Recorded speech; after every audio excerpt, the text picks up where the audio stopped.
Find your answers and join us in the fight against Parkinson's. To learn more, please go to parkinson.org. Or call 1-800-473-4636. That's 1-800-473-4636. The Parkinson's Foundation. Better lives together. Adam Gold in studio with my man Patrick Day from the Aluminum Company of North Carolina. All right, let's paint the scenario here. I need windows, but man, I don't have 3 hours to go through the process of deciding what I need, when I need it. Can you help at the Aluminum Company? Absolutely. So, first of all, when we come out to your house to look at your windows, typical window appointment may last 45 minutes, an hour.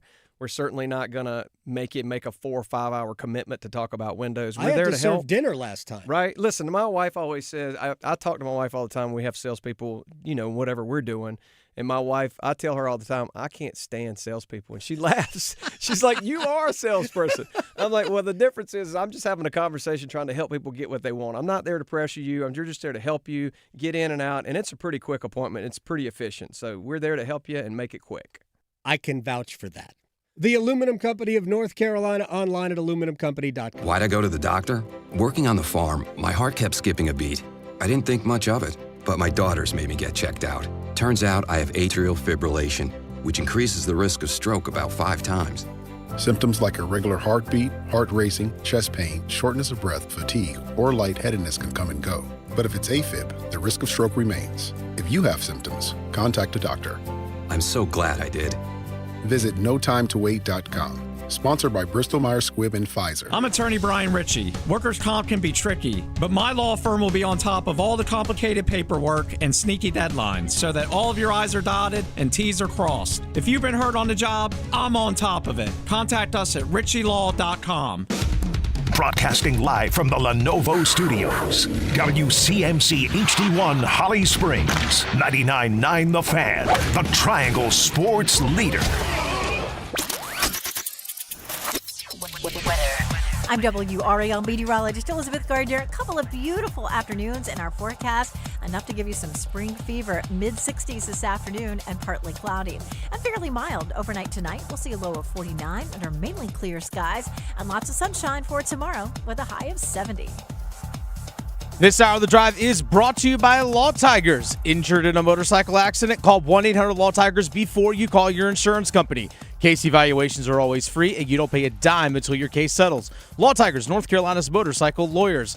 3 o'clock check of your money. Dow Jones up 92 points to 49,593.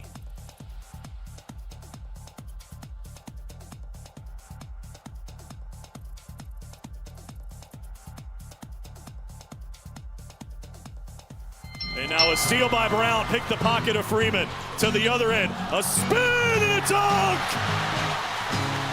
Brown doing it at both ends, and the lead grows to 12 to shoot. Back for Evans on the right. Good again! Here's a lob off the inbound, and Brown will rock the rim. Our house is the champ for the Crazies. Caden Boozer on the right. To the left, Hamenya sets the feed. Count it! The Drive with Tim Donnelly on 99.9 The Fan. The Drive with Tim Donnelly here on 99.9 The Fan. Big basketball game tonight, everybody, at the Lenovo Center, because they're opening the new bar. Yes, the View. How good will the view be? Well, that probably depends on which side you're rooting for and how the game goes. That's a very good point. How much do you need to go to that bar? Probably decides on which team you're rooting for and how well the game goes. I'm Tim Donnelly, Dennis Cox producing the show. We have a good one for you today because there's lots to talk about. And we're not going to make you wait. Let's jump right into the Big 3 at 3.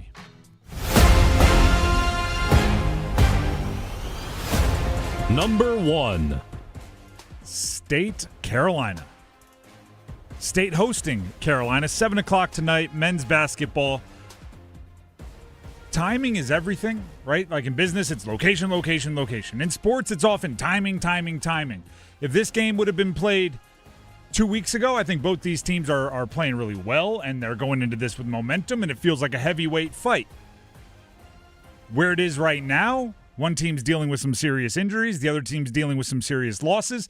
And they're going into a game, and it feels like they're both hanging on a little bit here, just trying to get to the next game. You throw a rivalry element in there. You throw that this rivalry is only played once this year in the regular season. Thanks, ACC.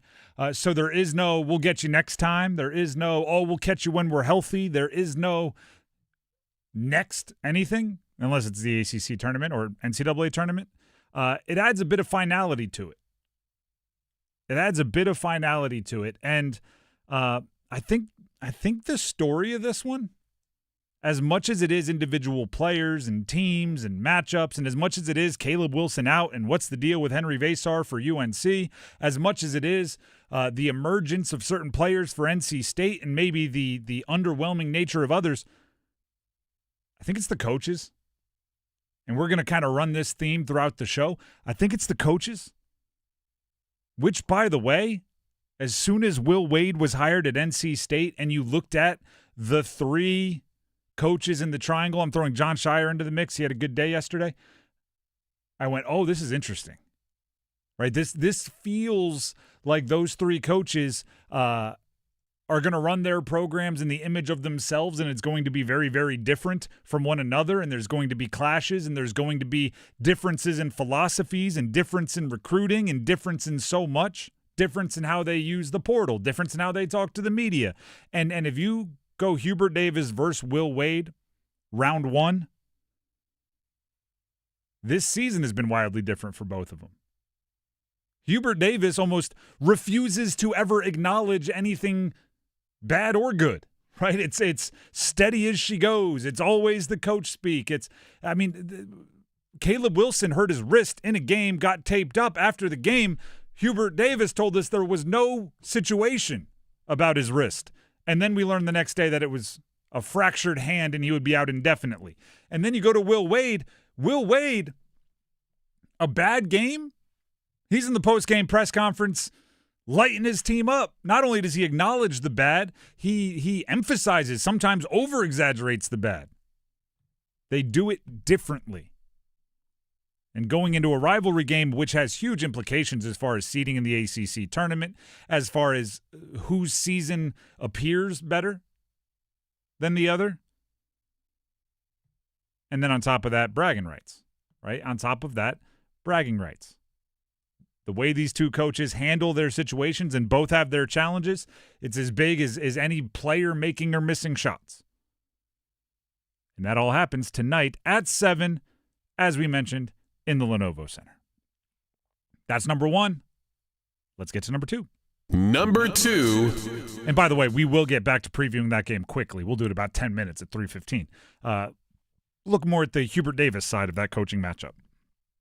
Right now, number 2 in the Big Three at 3 is Duke absolutely smacked. That is me mixing smash and shellacked. Smacked Syracuse last night, 101-64. If Duke plays like they did last night versus Syracuse, and no, Syracuse is not, the big bad bully that they maybe sometimes were under Jim Boeheim. If Duke plays like they did last night, they'll be the favorite to win the national championship. That was their A-plus game. That was their fastball game. That was their woke up in the zone game. Now, the caveat I will say is I bet you there are 8, maybe more teams in the country that if they play their AAA-plus game would be the favorite to win the national championship. But Duke last night did everything that I was asking for. So much so that, people on Twitter, shout out to a few of you, that jumped in my mention, started saying, they must have been listening because they're doing everything you were complaining about. Yeah, kind of. The 5 previous games to last night. So the 5 games leading into last night's Syracuse game for Duke, Duke hadn't scored within 10 points of their average. Right, their scoring average on the season was 82 and change. They had not scored more than 72 points in the 5 games leading into the Syracuse game. And while they were winning and their defense was playing great and all that, I still was like, what's going on with the offense? They turned in one of the most efficient offensive performances in the country this season last night. 101 points, and it could have been more. Particularly in the second half, they opened it up. They're on pace for, 80 at halftime, finished with 101. It's a good second half. Here's John Shire on what clicked for Duke in the second half, particularly on the offensive end. Yeah, well, I thought two things. One, I thought our transition game really showed tonight, which is, we've been searching for a little bit. And then I thought guys making simple plays. I just thought the connectivity was at a high level tonight. I think it's easy when you get a lead. I think it's very normal to happen on a team where you can start looking at the scoreboard and think about your points. Or I didn't see any of that. I thought it was just great maturity from Cam and Isaiah, being the guys that get the most shots. They didn't, force anything, and then just throughout, guys were really, really efficient. I think that showed with our shooting numbers too. They shot 62% from the field, 60% from three. Yeah, I would say they were efficient. Cam and Isaiah, they two guys that take the most shots. Gungba had 10 as well. Cameron Boozer had 10 shots. Isaiah Evans 13. Like this was not necessarily Hemania had one of his best games, and also shot the ball very well from three. So that was a day you can't explain good. Obviously, you want their offense to be, above average, their average, even when every shot isn't falling. But when every shot is falling, they look like a wagon. We'll see if they can keep it up. That is number 2. Let's get to number 3. Number 3. For those of you that missed it, yesterday was the announcement that the Carolina Hurricanes and Brandon Bussi, their unbelievable story from waiver claim to not a rookie because he's too old to be, but first-year NHL player who's breaking records for how much he can win per start, right? It's taken him fewer amounts of time, to fewer amounts of appearances to get to X number of wins than darn near anyone in NHL history. They agreed to a 3-year, $1.9 million per year average annual value contract extension. The 27-year-old now will finish out this season and then have 3 more years connected to the team. Yesterday, obviously, so much of the reaction the first afternoon that we have that news is exactly to Bussi, right? It's exactly to Bussi. It's what it means for him, to him, what it means for the team to have a goalie like him tied up for that amount of money, and it's all good. Today, I think it's more about, right, you have a little bit of time. You acknowledge what it is for Brandon Bussi. You acknowledge that it's a great negotiating job by Eric Tulsky in the front office, the GM of the Carolina Hurricanes. And then you get to the ramifications, right? And then you get to the next step, which is if you look at players that the Carolina Hurricanes have tied up, meaning locked up under contract for at least the rest of this year, next year, and the year after that, you start to see that their foundation, their core, is pretty darn secure. Aho, Ehlers, Svech, Jarvis, Hall, Kokaniemi, Carrier, Robinson, Blake, Stankoven, Miller, Slavin, Walker, and now Bussi, all under contract through at least 2027, 2028. If you break that down until just the rest of this year and next year, you can add to that list Stahl, Martinook, Gostisbehere, Chatfield, and Kochetkov. And if you add to that list restricted free agents who you wouldn't imagine any way leaving the team before next season, you can add Alexander Nikishin. Goodness gracious, high floor secured. And with all of that security, with all that stability, you've opened up your ability. You've opened up your options to go swing for the fences.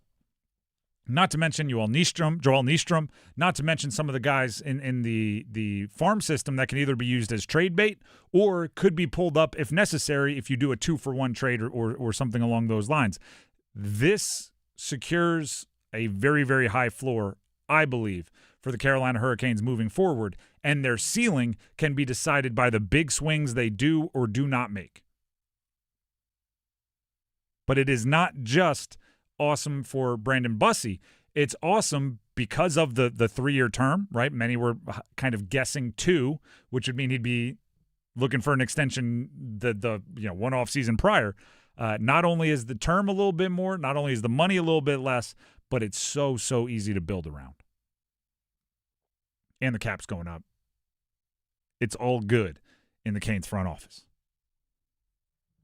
The Drive with Tim Donnelly, 99.9 The Fan. Don't forget, we will be giving you medal count updates from Italy, brought to you by Wake Med throughout the show.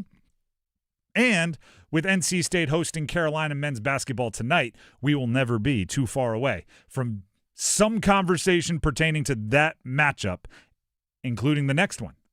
The next conversation is all about Hubert Davis and what he's bringing to the table for Carolina. Next. Our state's future begins with our students. That's why the North Carolina Education Lottery has contributed over $12 billion to education. Through scholarships, school construction, support staff, and pre-K programs, lottery dollars move our state forward, helping students become the best versions of themselves. Visit movingncstudentsforward.com and share how your student or school community has benefited for a chance to earn $2,000 for your story. Must be 18 to play. Problem Gambling Helpline 877-718-5543. Are high-interest credit cards and other loans sucking the life out of your finances? It's time to say no more. Let Loan Pronto tap the equity in your home and get the cash you need now so you can pay it all off. Hey, it's Dennis Cox. Corey and Jack called Loan Pronto. In a matter of days, they had $160,000. They kept their 3% mortgage intact and didn't even need an appraisal. With all that cash, they wiped out all their credit cards and 2-car loans, saving $2,000 a month. You can do it too. LoanPronto.com. Their rapid equity loan program can get you $100,000, $200,000, even $500,000 in cash. Chloe and Ethan just did it. Consolidated all their high interest debt into one super low monthly payment, giving them an extra $1,000 a month. Imagine, pay off all the credit cards, slash your monthly payments, breathe easier, get your life back. Interest rates are at a 3-year low. Call Loan Pronto, 919-381-1760, loanpronto.com, 919-381-1760, loanpronto.com. Equal housing lender, NMLS 1661781. Visit NMLSconsumeraccess.org. Need life insurance but have diabetes, high blood pressure, or on anxiety meds? If you're a 50-year-old male, even porky, or with type 2 diabetes, $1 million of life insurance may only cost you about $200 a month. For affordable term life insurance, call Term Provider and speak with Big Lou at 800-230-2777, 800-230-2777, or visit biglou.com. Remember, Big Lou's like you. He's on meds too. 800-230-2777. Led by as many as 11. Minor strip by Trimble in transition.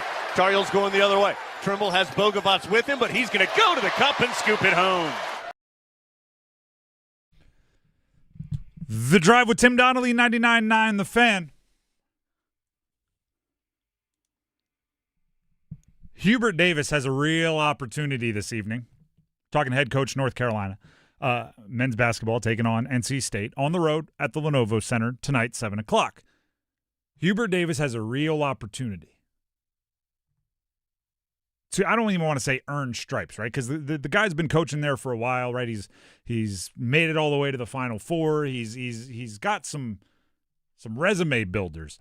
But anytime as a coach you have a few obstacles in your way that are outside of your control, I think you have an opportunity to earn some more stripes as a coach, right? A coach. Let me walk this back because I know I'm just saying coaching is when it's both a noun and a verb in the sentence. It's hard to make sure you're being super clear. A coach earns their coaching stripes when players get hurt. That's the way I look at it. A coach earns their recruiting stripes when everybody is healthy, right? If your team is all the way healthy, if everybody's all good and you're winning games and your talent is bullying opponents and your 5 stars look like 5 stars and your 4 stars look like 4 stars and the snozberries taste like snozberries. Shout out to the Willy Wonka fans out there that get the reference. If everything's going well and everybody's healthy, you're winning as a coach, but really you're winning as a recruiter. It's when Caleb Wilson gets hurt. And it's when Henry Vasar's availability is up for grabs, right? It's a game-time decision, and I haven't heard any updates as of today, but we'll keep you updated if we do. It's when those are going on that you get to flex your scheme chops, right? You get to show off how well you know your team. You get to pull the right strings, push the right buttons on which player is ready for their close-up. It's not just, All right, let's see whose roster's better. We both know what the other does well. We're going to try to stop you at what you do well. You're going to try to stop us at what we do well, and we're going to see who's better. No, is Jaron Stevenson ready to step into that role again? Was that a one-game bump where Caleb Wilson's out, Henry Vasar's out, Stevenson almost, blacks out like Will Ferrell in Old School at the debate desk and just locks in and has a great day? Or is he somebody you can depend on for that? And what do you have to do to help him? When people get hurt, especially key players like Caleb Wilson and perhaps Henry Vasar, when they're out, that's when a coach almost, you see them like crack their knuckles, crack their neck and go like, all right, let's get to work. They put on their lifting gloves, right? The kind without fingers. And they dive into the good work. And then you look at the matchup kind of regardless of that, and you go, well, you know what? This might be tough even if you had your studs. Right? What has been the number one thing that UNC's perimeter defense, and perimeter in general, which has been their Achilles heel when the other two guys are healthy, what's been their biggest issue? It's been communication. It's been losing three-point shooters, right? It's been knowing what to do as far as pick and roll and knowing what to do as far as assignments and staying up on your men. Well, I'm not saying NC State has been good at it as of late or the best at it as of late, but there's been long stretches where State has been the best three-point shooting team in the ACC, and they're not afraid to let them fly. So if UNC's problem has been locating shooters and knowing your assignment and defending the three-point line, and you have a team like NC State who's ready to let them fly, well, then UNC better be on their game. Here's Hubert Davis on Monday during his media availability on what he sees from NC State's offense. Obviously, from an offensive standpoint, they can really shoot the basketball. Just a number of guys that can get hot and stay hot from the perimeter, but they also can get consistent points in the paint, whether it's post-ups. Kadir has been awesome, in regards to his playmaking skills.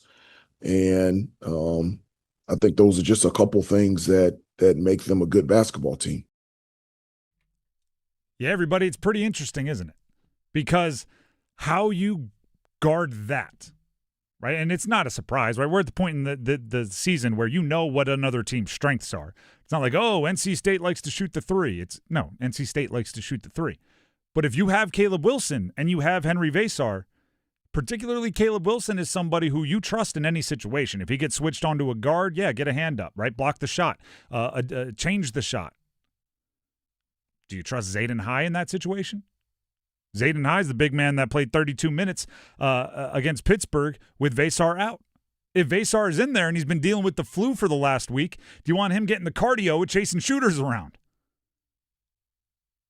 Jaron Stevenson, is he so important to your offense now with Caleb Wilson out? Do you task him, because he does have a perimeter skill set even at 6'10", do you task him with doing the same things you would task a Caleb Wilson with to get out there and fight against the three? And the crazy part is we've now been talking about guarding the three and communication and switches and everything, and we haven't even gotten to the players that up until Caleb Wilson's injury were actually the ones we were focused on as far as potential Achilles heels on the defense of UNC, which would be the non-Seth Trimble perimeter players. The Luka Bogovats, the Derek Dixons, the Kyan Evans at times, those guys were the ones that were getting lost during your West Coast road swing to Cal and Stanford. Those were the ones that were giving up the threes. Same against Miami, too. Same against Miami.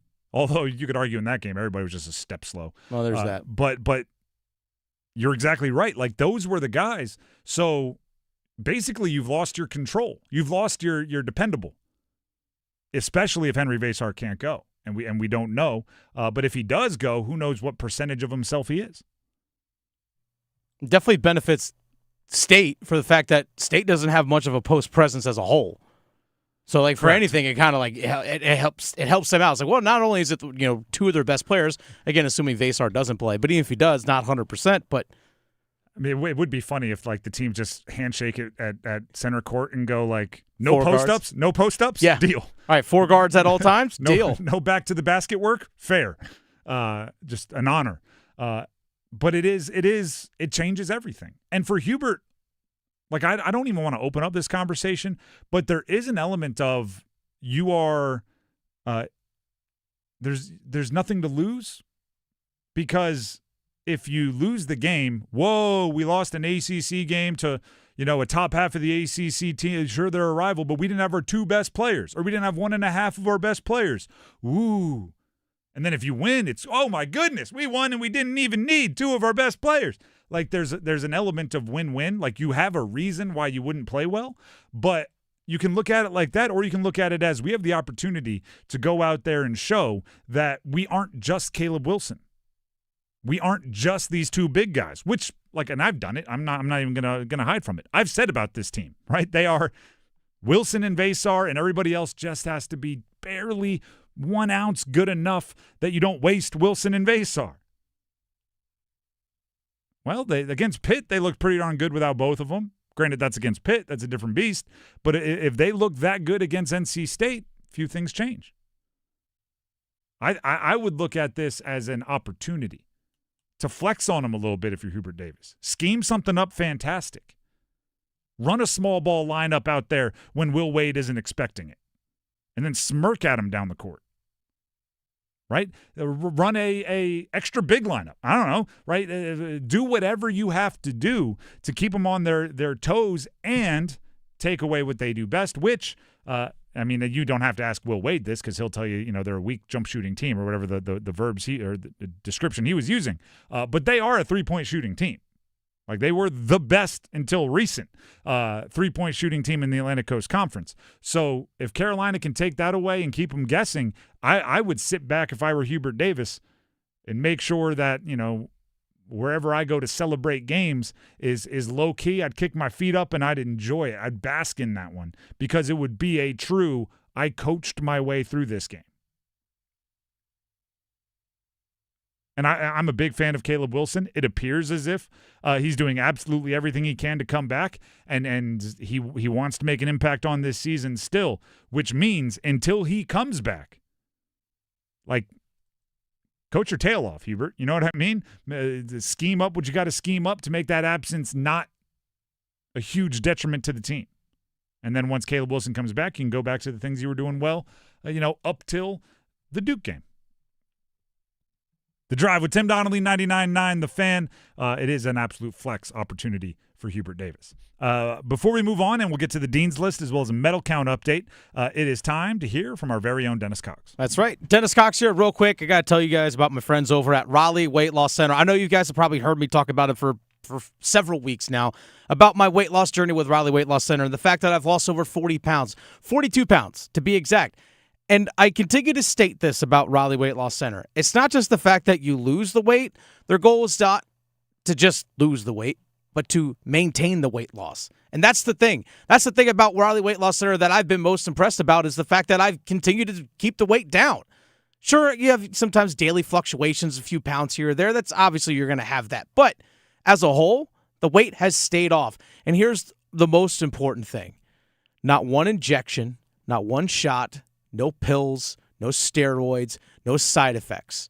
Just resetting your metabolism that way your body can do the natural thing, which is burn off weight, which is burn off fat, the thing that it is already built to do. That's what Raleigh Weight Loss Center does. Again, I'll say it again. No shots, no injections, no side effects, no pills, no steroids, no HGH, it's not juicing up over here. It's, again, letting your body do the natural thing. That is what they do. Give them a call, 919-897-7506, or visit RaleighWeightLossCenter.com. Set up a free 15-minute phone call. You concerned about it? You got questions? You got worries? Bring that all to the table. That way you can get your questions answered. 919-897-7506 or visit RaleighWeightLossCenter.com. Set up that free 15-minute phone call. Results may vary. The Drive with Tim Donnelly, 99.9 The Fan, gives you a medal count update and the Dean's List right after this. It's Ram Truck Month right now at John Heister Chrysler Dodge Jeep Ram in Lillington. Drive home a brand new 2026 Ram 1500 for 20% off. Or pick your financing deal. 0% for 60 months or 2.9% for 72 months. America's best-selling truck comes with a terrific powertrain limited warranty. 10 years or 100,000 miles. Excludes RHO and tungsten. See dealer for details. So get off your keister and get to John Heister Chrysler Dodge Jeep Ram in Lillington today. Durham's newest music destination is officially open. This Saturday night, join us at Bays 7 on the American Tobacco campus for an intimate acoustic showcase featuring the breathtaking vocals of Skylar Gudaz and Nolan Durham. Beer and wine will be available for purchase throughout the night. Skylar Gudaz and Nolan Durham, live at Bays 7 this Saturday night. Get your tickets now at thatstation.net. If you or anyone you care about is facing a family legal matter, call Cordell and Cordell today at 1-855-GET-LEGAL or visit CordellCordell.com to schedule your consultation. There's a lot on the line in divorce. This is Joe Cordell of Cordell & Cordell, the largest family law firm in the country, with over 35 years of helping clients navigate divorce. But being big doesn't mean less personal or less local. Our attorneys live and work in your community, and as neighbors, they understand the challenges your families face. Divorce touches all areas of your life: your home, savings, retirement, and of course, kids. So when you find yourself facing divorce, you need a partner you can count on. Visit CordellCordell.com to schedule your consultation. If you or anyone you care about is facing divorce, contact Cordell and Cordell today. With over 100,000 clients served, we understand the challenges you're facing on a personal level. Call Cordell and Cordell today at 1-855-GET-LEGAL. That's 1-855-GET-LEGAL. Joseph Cordell, licensed in Missouri and Illinois. CordellCordell.com. Wesley Financial Group is not a law firm. Ask yourself this question. Is it really worth holding on to that timeshare that you know you need to get rid of? Here's the truth. The average maintenance fee just went up over 17%.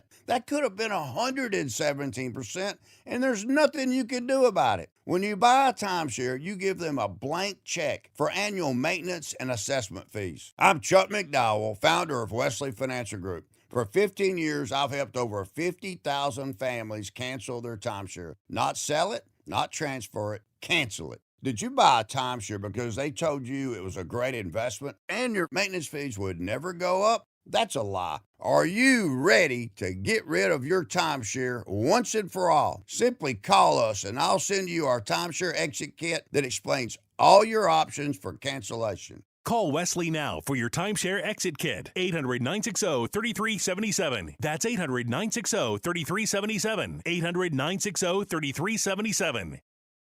It's taken by Henderson half court, leaves it left. Washington shots blocked away by McNeil. Ricochets out of bounds with 1:48 to play. NC State defense is clamped down.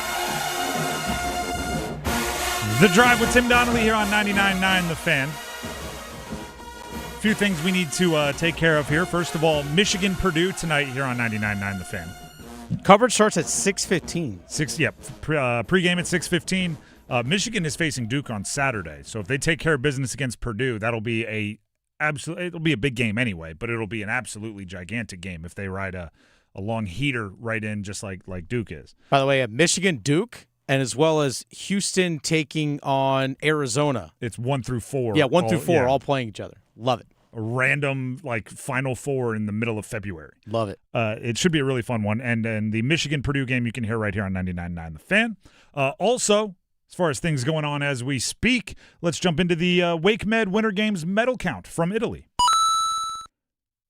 Continuing to lead the way in total medals, Norway. They now have 30 total medals, 30.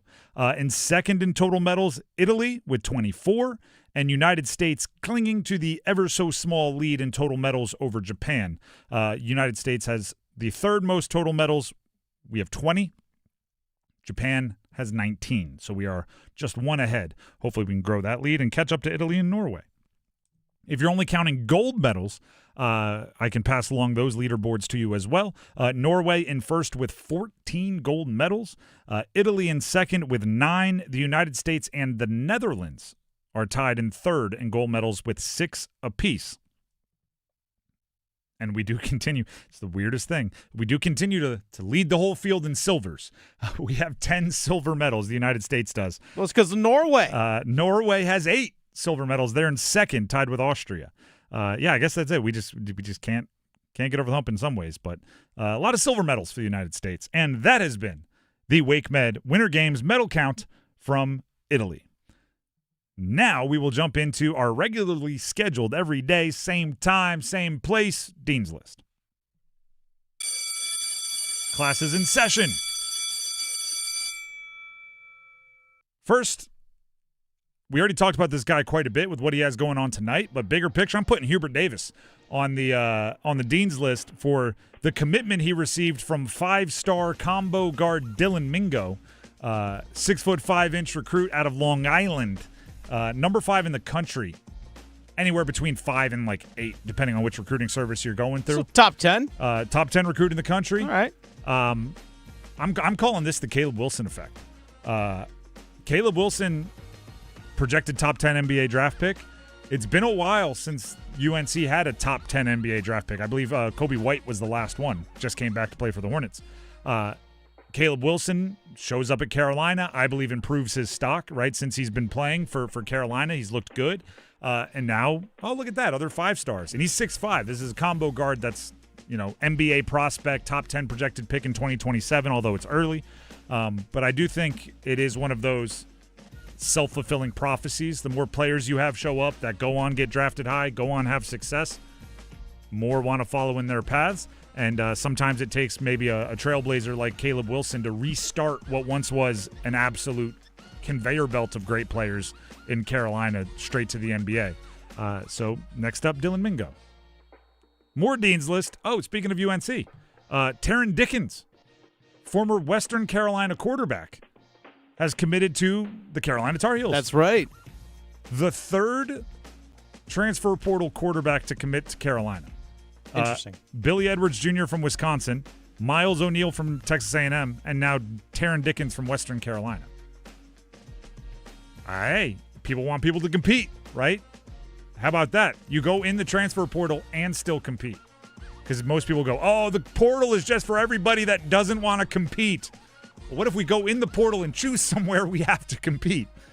Taron Dickens had crazy stats. I think it was 38 touchdowns, 2 interceptions.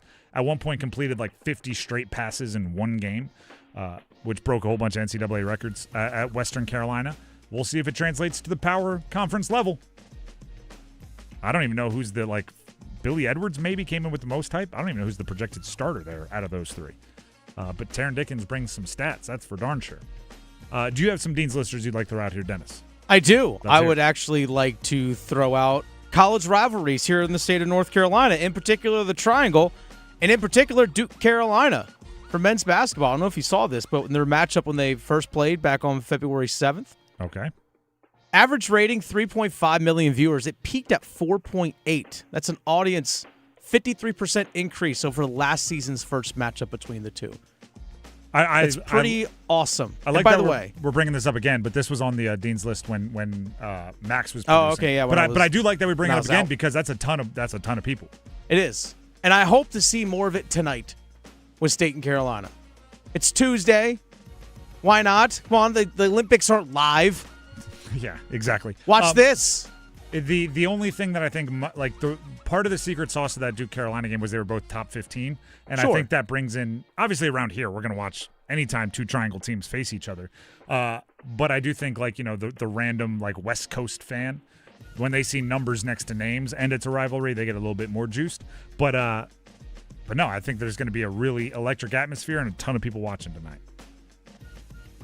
Speaking of that Duke team, I'm putting John Shire on the Dean's List. Not because Duke destroyed Syracuse last night, but because Duke scheduled Michigan for Saturday. And similar to what you just said, right? Great games, you just want to see more of them. A non-conference game against one of the best teams in the country. Obviously, a little projection there. They didn't know Michigan was going to be number 1 or number 2 in the in the standings when they matched up in late February. But a great non-conference like that in the middle of February is, I think, a really interesting scheduling decision. They did it last year. What was it, Illinois?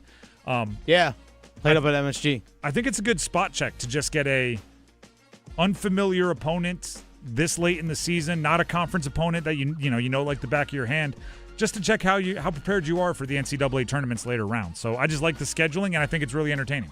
I know that this past weekend we saw Louisville played Baylor non-conference.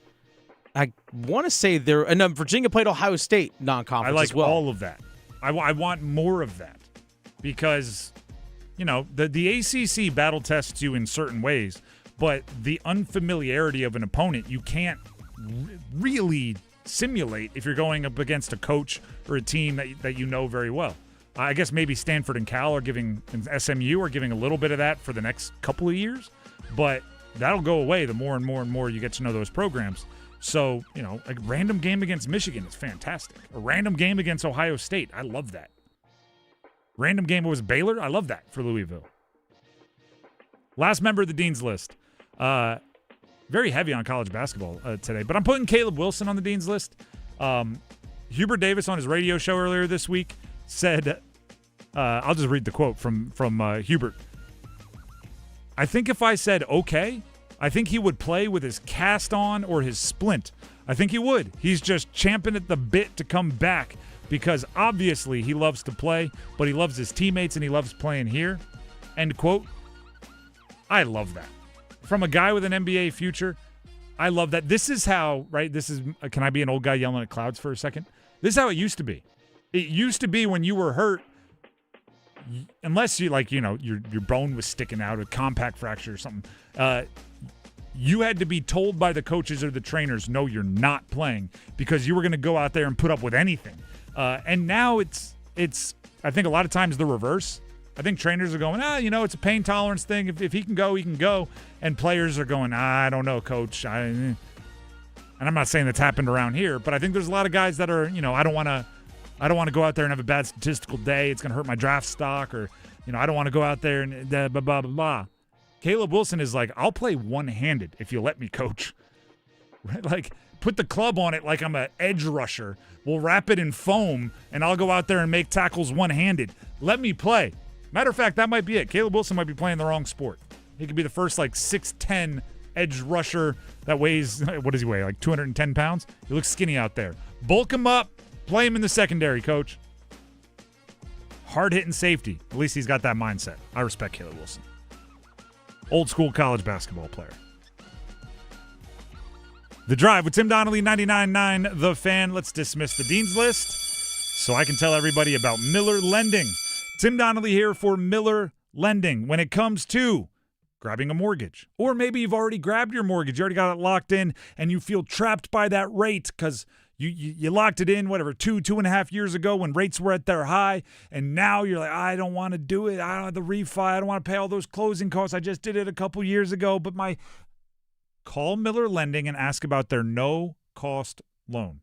You can refi every time rates drop, get the lower monthly payment without having to pay all of those closing costs that scare you away from doing it. It's truly that simple. There are those here, some people here in the office that have done it a bundle of times, right? They bought years ago, and every time rates fell below the rate that they had, refinance. And then if they go up, oh, fine, right? You just stay where you are, and if they come back down below the rate you have, refinance again. And you do that over and over and over again until darn near can't get any lower. Miller Lending sets it up. They give you the flexibility to take advantage of a volatile market, and they'd love to hear from you. No obligation, completely free call. Just ask questions. The number to call, 919-447-3377. Again, completely free, no obligation, just a conversation. 919-447-3377, or visit them online at millerlending.com. Once again, that is millerlending.com. Miller Lending is the equal housing lender, NMLS number 2502146. We'll take a break. When we come back, the podium. Who gets the gold medal for the last week? We're talking our podium, by the way, not those Winter Games podiums. We do it year-round, all the time, not every 4 years. Our podium coming up next. Hi, friends. This is Mark Ponce with Chapel Hill Tire, and I'm excited to share that our Bailiwick location in North Raleigh at the intersection of Strickland and Six Forks Roads is now open. From routine maintenance to major repairs, our experienced technicians focus on doing the work right and treating you fairly. You get the same trusted Chapel Hill Tire service you know, now closer to home. With 13 locations, there's always a Chapel Hill Tire nearby. Book your appointment at chapelhilltire.com and drive happy. Breaking news. Multiply the Cash scratch-offs are here and have $1 billion in total prizes? Mike's live on the scene. The word is out, and with so much cash up for grabs, everyone's getting in on this $1 billion. Grandma? Out of my way, Mikey. Granny's on a roll. You heard it here first, folks. Get in on $1 billion of wins with new Multiply the Cash from the North Carolina Education Lottery. Must be 18 to play. Approximate overall odds of winning are 1 in 3.01 to 4.82. Problem Gambling Helpline, 877-718-5543. Why choose a Sleep Number smart bed? Can I make my site softer? Can I make my site firmer? Can we sleep cooler? Sleep Number does that. Cools up to 8 times faster and lets you choose your ideal comfort on either side. Your Sleep Number setting. Enjoy personalized comfort for better sleep night after night. And now, during our President's Day sale, take 50% off our limited edition bed, plus free home delivery with any bed and base. Ends Monday. Only at a Sleep Number store or sleepnumber.com. February is Heart Health Month, and to learn more, we're joined by Dr. Ashish Patel, an electrophysiologist for WakeMed Heart and Vascular. That is quite a specialty that you have. How does that differ from being a cardiologist? Great question. Electrophysiology, also known as EP, is a specialty within cardiology. We refocus only on heart rhythm conditions, diagnoses that you may have heard of called AFib, SVT, and even cardiac arrest. So you specialize in complex arrhythmias? Really, the terminology is referred to the fact that we provide specialty procedures for these arrhythmias. And as an electrician of the heart, what we will do is sometimes perform procedures like ablation or pacemakers, defibrillators, various types of procedures to help patients. Does it affect men or women more frequently? The distribution of AFib is fairly equal both men and women, and it leads to a lot of problems. So we always have patients recommend that they get checked up for AFib. To learn more, check out WakeMed Heart and Vascular at wakemed.org. To the end of the game. There's McNeil, a deep three-pointers up and down. That was 5 feet beyond the arc right. And Paul McNeil has 45, 11 threes tonight. Well, you can see that he's feeling it because that was another deep bomb from three-point range. The Drive with Tim Donnelly here on 99.9 The Fan. Please subscribe to our YouTube, everybody. 99.9 The Fan YouTube channel. Search for it. Also download our app if you haven't done so already. Onto your phone, Google Play or App Store. It's completely free and available in both. But it allows you to customize a bit more how you interact with this show. We do our best to cover as many of the local teams as we possibly can, especially when they are in the center of the newsmaking world. And if you are somebody who is just, I hate when you talk about every team that's not my favorite team, well, there's tabs and things on the app that you can go to and only see the content about your favorite teams. So 99.9 The Fan is the app. Download it, Google Play, App Store. We'd appreciate 5-star ratings and a bunch of other reasons. That's just one of the, I would say, very user-friendly features that our application has. A lot of people put a lot of work into it to make it very user-friendly for you, and I'd love it if you go ahead and use it. With that being said, here on The Drive, every Tuesday about this time, we do the podium. This is a 1-week award. It is not cumulative. This is who had the best week. From Tuesday to Tuesday, from the end of our show on Tuesday to the beginning of our show today. And then it'll start over for the next week. We're talking men's basketball this time of year. It's the 4 teams in the state of North Carolina from the ACC. There's a gold medal, a silver medal, a bronze medal, and who is off the podium. And we start off the podium.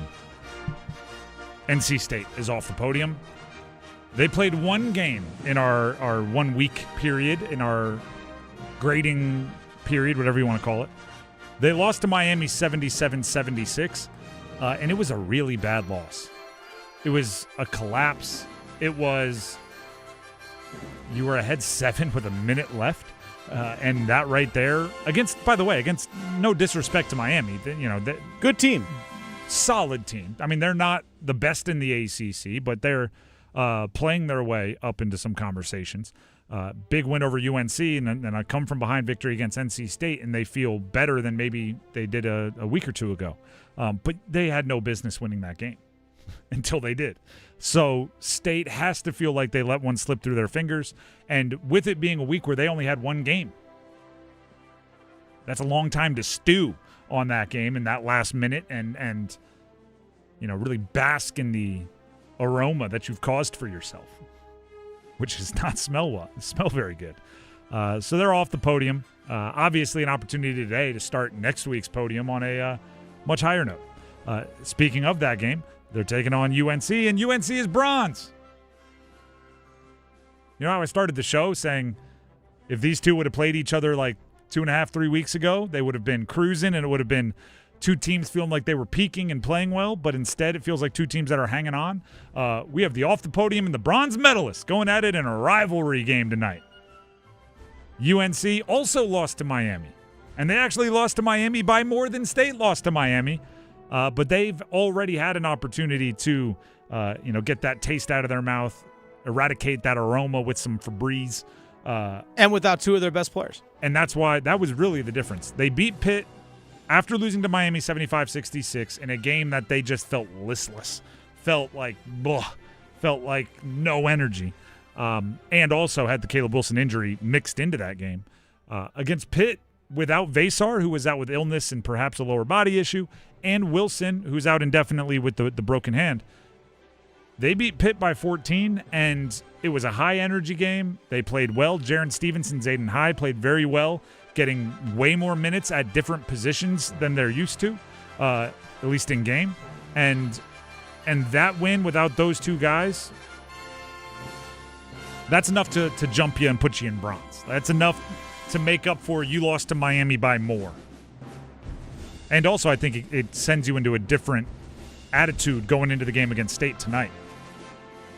Even if that Pitt game was a close win or you didn't bring the energy and you snuck away with a win, I think you're kind of limping into this NC State game. But now with that win being how it was, you got a little bit more pep in your step as you go into the Lenovo Center as the road team. Silver, it's been a while since we've had this team this high. Give some love, everybody, to Wake Forest. All right. Out of the depths. 2 games, 2 dubs. One on the road at Georgia Tech, which Georgia Tech's not great, okay? Let's just, if you need to know how good Georgia Tech is, go listen to any Will Wade press conference and listen to the stank he has when he says, we lost to Georgia Tech. We lost to Georgia Tech. Yeah, by the way, Georgia Tech catching strays. Yeah, just getting absolutely hammered by Will Wade. But it's not like Wake Forest looked like a significantly better team than Georgia Tech in that game. They didn't squeak by. They won considerably. It was obvious.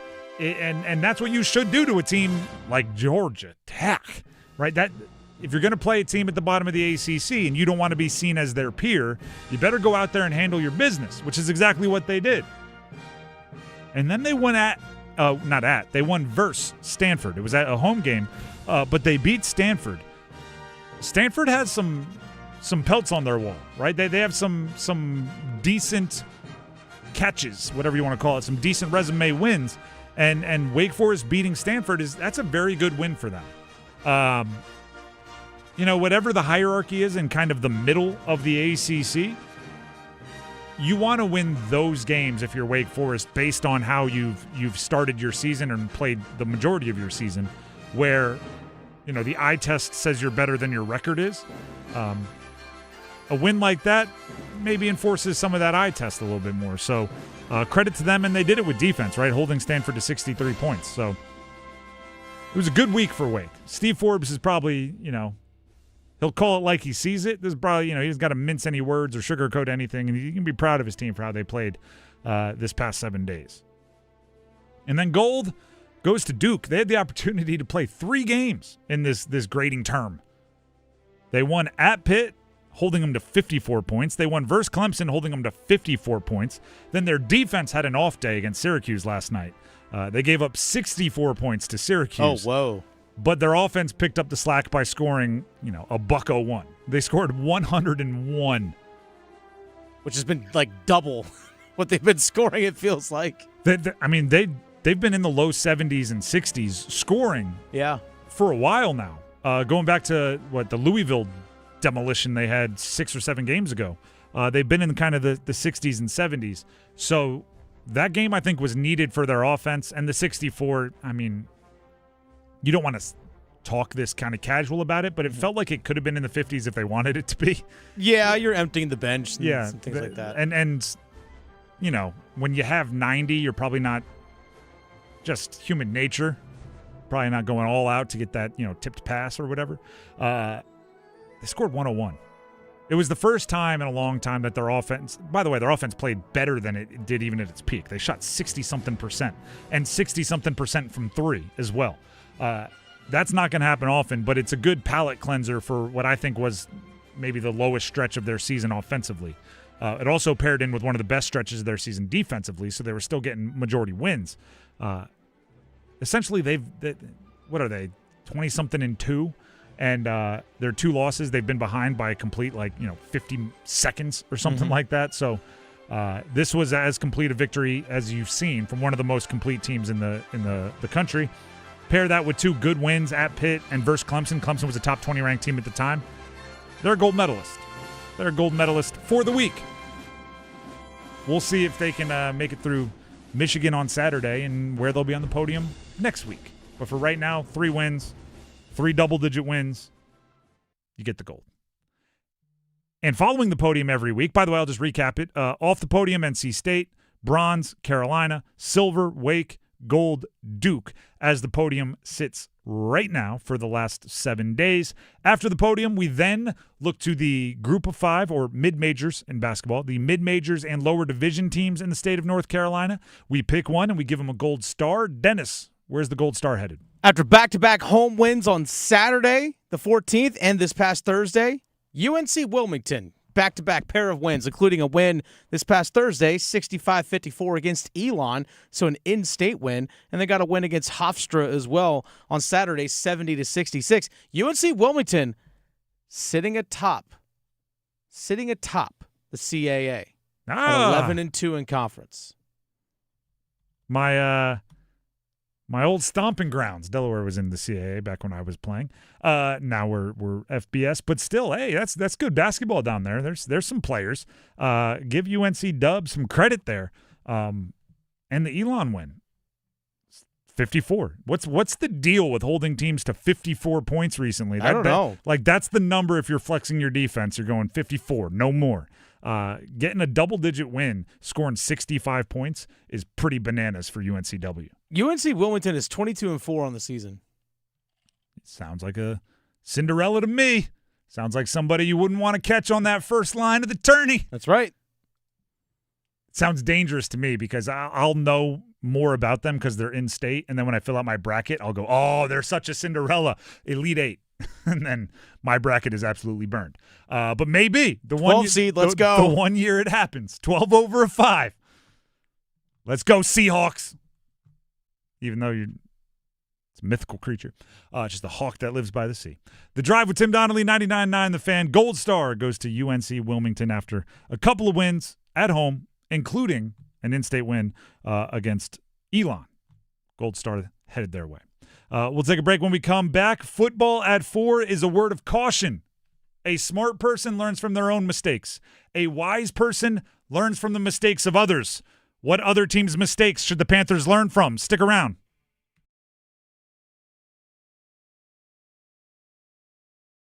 It's bow time. A leg and thigh dinner from Bojangles for just $6.99. Leg and thigh dinner from Bojangles for just $6.99. So crispy. So crispy. And juicy. And juicy. So much flavor. So much. Stop it. What are you doing? What, you expect me to get this delicious deal and not say anything? You're unbelievable. You're unbelievable. With a boldly seasoned leg and thigh, choice of fixin', a biscuit, and legendary iced tea, it's a deal so good it's worth repeating. So eat and repeat while it lasts. It's bow time.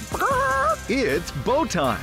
Dine in, drive through, or tap your favorite delivery app and have Bojangles come to you. Satisfy your craving for flavor right now with Bojangles 2-piece dinner. 2 pieces of Bojangles dark meat chicken, your choice of fixin', a biscuit, and iced tea for just $6.99. That's right, just $6.99 for limited time at participating Bojangles. What are you waiting for? When you're hungry, it's always Bo time. Texting privacy policy and terms and conditions posted at textingterms.us. Texting enrolls you for recurring automated text marketing messages. Message and data rates may apply or apply stopped, opt out. Mom, can we get snacks? Unless chips are on sale for $3.99, we're in a snack drought, buddy. Hey, remember Current? They can get us up to $750 before payday once we qualify. Wait, $750 of our money now? Yep, and they're even offering an extra $75 sign-up bonus right now. Set up an eligible payroll deposit and see if we qualify for an advance. No hassle, no credit checks. Gummy worms, here we come. Current has your back with up to $750 in paycheck advances once you qualify. And right now, get an extra $75 bonus when you set up an eligible payroll deposit. Join the millions who count on Current when it matters most. Text BALANCE to 323232 now. That's BALANCE to 323232. BALANCE to 323232. Paycheck advance is offered by FindCo Advance, LLC, a financial technology company, not an FDIC-insured bank. Eligibility and available amounts may vary and are subject to change at any time. For full terms and conditions, visit current.com/radio or call 1-888-851-3177 for more information. I'm attorney Brian Ritchie. Getting hurt in a car wreck comes with all kinds of stress and frustration. But when you call me, I'll be on top of all of it.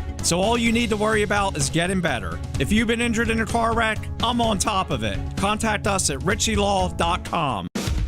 Broadcasting live from the Lenovo Studios. WCMC HD1 Holly Springs. 99.9 The Fan. The Triangle Sports Leader.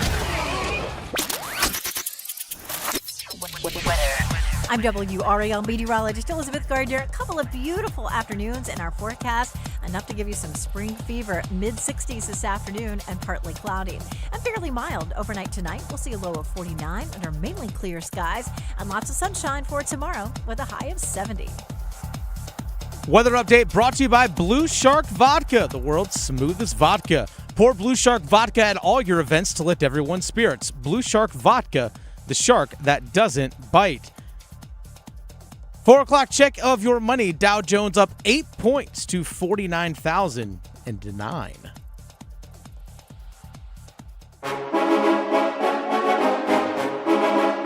Let's move the chains. Time for football at 4. The Drive with Tim Donnelly here on 99.9 The Fan. One of my favorite phrases, I led into the break with it, is a smart person learns from their own mistakes. A wise person learns from the mistakes of others. Right? Anybody can remember the scars, the calluses they have on their own hands and go, yeah, that's from when I stuck my finger in a door. I'm not going to do that again. But it's just as logical to have somebody else slam their finger in a door and go, you know what? That didn't look like fun for them. I'm not going to do it. Yet for some reason, our nature doesn't make that as obvious to us. Which is why you see industries making the same mistakes as other industries often, or you see businesses making the same mistakes as other businesses in their own industry often, which is why you see teams going down the same path you just saw a different team go down, which is how you end up with, horrendous trades being made that remind you exactly of horrendous trades from like 5 years prior. And you're like, wait, I've seen this before. But it's because they haven't felt the wrath themselves. So right now, what I'm going to implore the Carolina Panthers to do is to learn from the Miami Dolphins.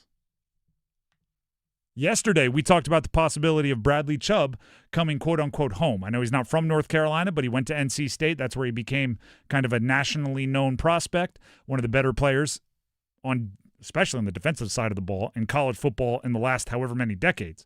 We talked about the possibility of him coming back to North Carolina and playing for the Panthers. And then we talked about Tyreek Hill had been released by the Dolphins. And then we talked about they might be in full fire sale mode. And if there's anybody else you want to call about, right, you call when somebody is in selling maneuvers, selling mode. So perhaps there's somebody on that roster that you like and you want to get him in. And then I thought, how sad. This is like my follow-up, my reflection on that segment. How sad. Because the Dolphins did seem to have a window of some kind a handful of years ago. A few years ago, it seemed like they were one of the teams that you felt comfortable saying, well, that's a playoff team. They got a shot. And then it's just completely and totally over. Miami gave up for Tyreek Hill a first-round pick, a second-round pick, 2 fourth-round picks, and a sixth-round pick. They also, for Bradley Chubb, gave up a first-round pick. They also paid both of those players handsomely during their time with Miami. They got released or were informed that they were going to be released earlier this week. Neither of them won a single playoff game in Miami. They were seen as kind of the last, right? They were seen as kind of the final. All we need is this. Mike McDaniel is a genius play caller. Tua, he's figured him out. All he needs is that number one. They brought in Tyreek Hill. No playoffs. Oh, that defense is good. They have this guy, that guy, the other guy. All they need is that elite edge rusher. Trade for him at midseason. Give up the first. They brought in Bradley Chubb. No playoff wins. There's the lesson, right? And the lesson isn't never go all in. Because I actually I think there's teams that have made the mistake in the other way. But it's be honest with yourself and make sure you have it right as far as, are you ready to go all in? There is a massive, like Grand Canyon size difference between, we got things moving in the right direction. I like our development. We have some good players, some good building blocks, and we are 1 or 2 players away. 1 or 2 players away means you're already one of the 3 or 4 best teams in the NFL. It's obvious. Right? 1 or 2 players away is you're on the precipice of. But it's really, really tempting to say you're 1 or 2 players away when you're just a good team. Particularly if it's the first time you've been good in a while. Particularly if you feel staled good. Like you've been good but not great for a long time, and you think you're just 1 or 2 moves away. That's the dangerous part. Or if it's the first time you've been good in a long time and you're so antsy to go all in that you can't help yourself. And I think that's kind of what the Dolphins were dealing with. The Dolphins had been in a division with Tom Brady and the Patriots for 1 billion years. And the Patriots were not great back in whatever it was, 2023. And it was like, go, give the picks, give everything, go, get the players, go. They weren't ready yet. They weren't ready yet, and they weren't ready yet in a really serious way, in that they thought they were sure about their quarterback and they weren't. Or they were sure about their quarterback and they were wrong. Or they thought their defense was just a pass rusher away and they were actually a pass rusher, another pass rusher, an interior defensive lineman, and a corner away. And all of that leads to, they've set themselves back probably a half decade.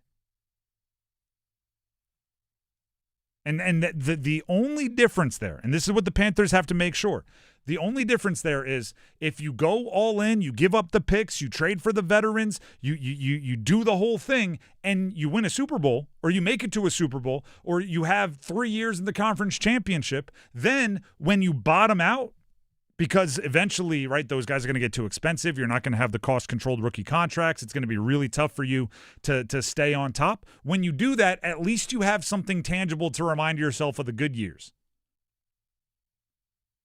The Dolphins have nothing.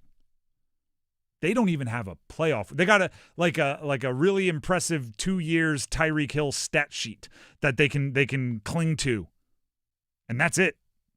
They got some funny press conferences from Mike McDaniel, and that's it. Remember that game they scored 70? Yeah, they have that. Weird things like that. But that's nothing tangible. That's nothing you fight for. If you go all in and you win, if you go all in and you were right, if you go all in and you achieve something great, then the 2-3 year rebuild, it doesn't hurt as bad. Maybe a 5-year rebuild, you're still thinking about like, hey, remember that though. Like the only difference, let me think of it. The only difference between the the Titans and the Bucks as a franchise is the Bucks got 2 Super Bowls.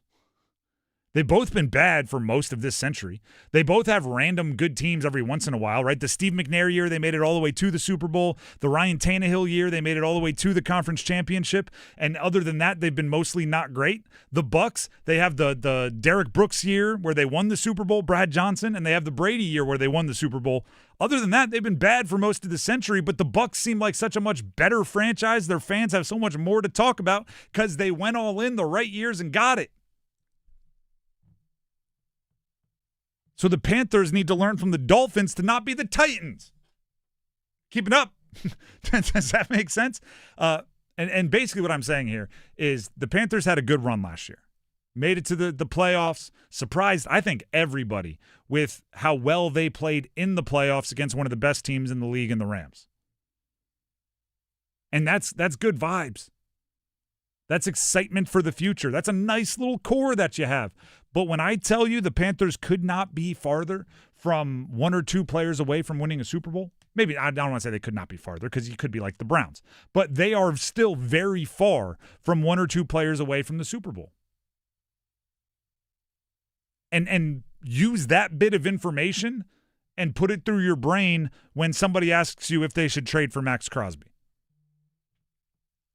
Run that through your brain when somebody asks you, should they spend buku dollars on Trey Hendrickson? Right? Think about it. What's more likely to happen? You have Max Crosby, and he goes on a tight. Like, I'm not saying Max Crosby isn't a stud, but guess what? From on a football standpoint, he's kind of a terrible person away from the field. But from a football standpoint, Tyreek Hill was a monster as well, and he went to the Dolphins and lived up to his end of the bargain. He was the best wide receiver in the NFL for 2 years. They have nothing to show for it. If the Panthers go out there and trade what they need to trade for Max Crosby and then pay him what you need to pay him for Max Crosby, what are the chances you have perhaps the best edge rusher in the league for 2 years who has awesome stats and that one game where he had 5 sacks, right? Like that 70-point game for the Dolphins and nothing team-wise to settle on and you're blowing it up 3 years from now, 4 years from now, and that's it.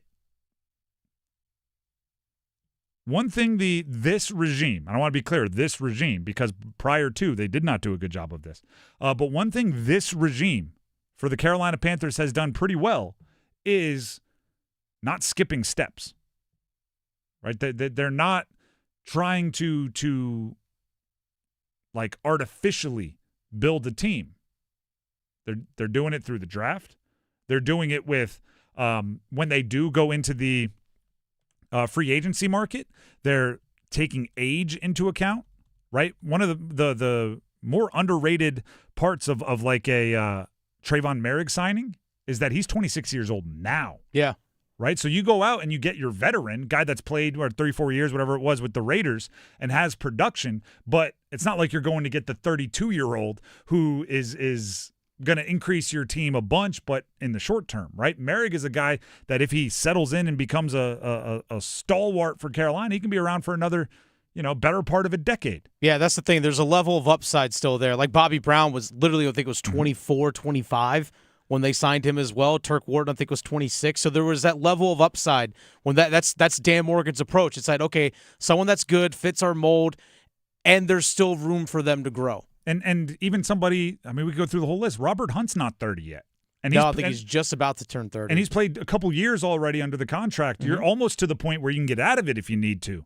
Like there's a certain forward thinking that the Panthers have done that I think needs to continue almost until like you make the conference championship and don't get through once or twice, right? You need to feel like you're smashing your head into the ceiling before you think you're one player away.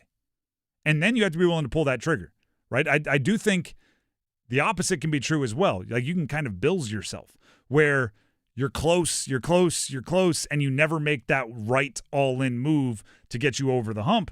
But I would much rather be like half a season late on that move than 2 seasons early on that move. I mean, also, if you look at it from a perspective of Dan Morgan was here when there was the big splash to try and go up and get Bryce Young and all that kind of stuff, and he saw the ramifications of just years of chasing quarterback. Because you get, what, 10 picks and DJ Moore as a total to get Sam Darnold, Baker Mayfield, Matt Corral, and Bryce Young, and you're now you're just getting out of that to an extent because you had to sign a bunch of free agents and all that kind of stuff. How much do you learn, like you said, from the mistakes of other people? And quarterback is even more difficult because, I've always said they're the final piece, right? They're the star on the Christmas tree, and if you buy the star before the tree and the tinsel and the ornaments and everything, you're doing it in the wrong order. I think quarterback is different because you can get value if you go all in if it's the right guy, but deciding if it's the right guy is much more difficult than you think. Oh yeah. Bryce is a perfect example. Like, I don't think you go all in and trade away the multiple firsts. I don't think you go all in and sign the super duper high priced queen, the kind of biggest part of a free agency class until Bryce is your guy forever. Because you might need those picks and resources to go get your quarterback if you don't think it's Bryce. And I'm not sure they're willing to make that declaration yet. I think the Dolphins made that declaration on Tua too early, and they're paying for it now.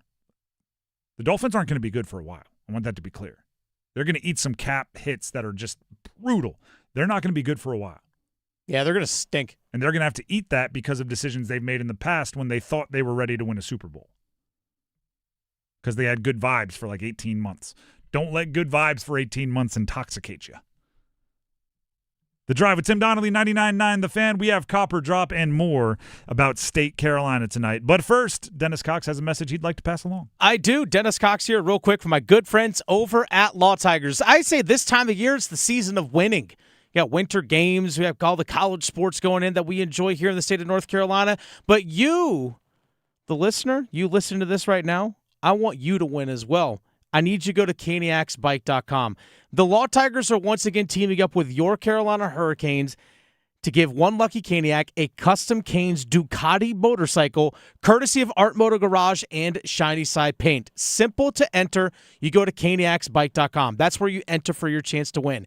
caniacsbike.com. Pull out your phone, go on your laptop, go on your desktop, wherever it is you are. It takes you like a minute. caniacsbike.com. Enter for your chance to win. The bike will be given away live on April 4th at the game on the ice, and it includes tickets in a catered suite as well. That in and of itself is pretty cool. Imagine having that on top of winning the motorcycle. It's a gorgeous bike. If you want to go see it in person, go to Art Moto Garage. It's absolutely gorgeous. I can't win the bike, but you can. Go to caniacsbike.com. Law Tigers is a network of independent law firms who are members of the American Association of Motorcycle Injury Lawyers. Law Tigers is not a law firm.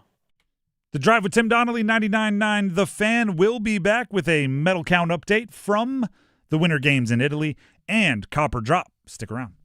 Evan, Canty, and Michelle are unsportsmanlike. I absolutely think Seattle has what it takes to go back-to-back. They are going to have turnover at the offensive coordinator position with Clint Kubiak, but we have seen the emergence of Mike McDonald, a defense that is so nasty. We believe in Sam Darnold in a different way. So many great pieces on the offensive and defensive side of the ball, and now they have that championship DNA. Mornings from 6 to 9 on 99.9 The Fan, the Triangle Sports Leader. How do you stay humble when you're America's #1 wiper blade? That's what we're currently dealing with at Rain-X. Is it even possible to humble brag when you bully Mother Nature like we do? Do we sound too conceited if we keep repeating how Rain-X is the #1 brand of wiper blades in America? No. We'll take a lesson from our wipers and just keep doing our job with humility. As America's #1 wiper blade. Rain-X. Outsmart the elements. Why'd I go to the doctor? Working on the farm, my heart kept skipping a beat. I didn't think much of it, but my daughters made me get checked out. Turns out I have atrial fibrillation, which increases the risk of stroke about 5 times. Symptoms like irregular heartbeat, heart racing, chest pain, shortness of breath, fatigue, or lightheadedness can come and go. But if it's AFib, the risk of stroke remains. If you have symptoms, contact a doctor. I'm so glad I did. Visit notimetowait.com. Sponsored by Bristol-Myers Squibb and Pfizer. This is the story of the one.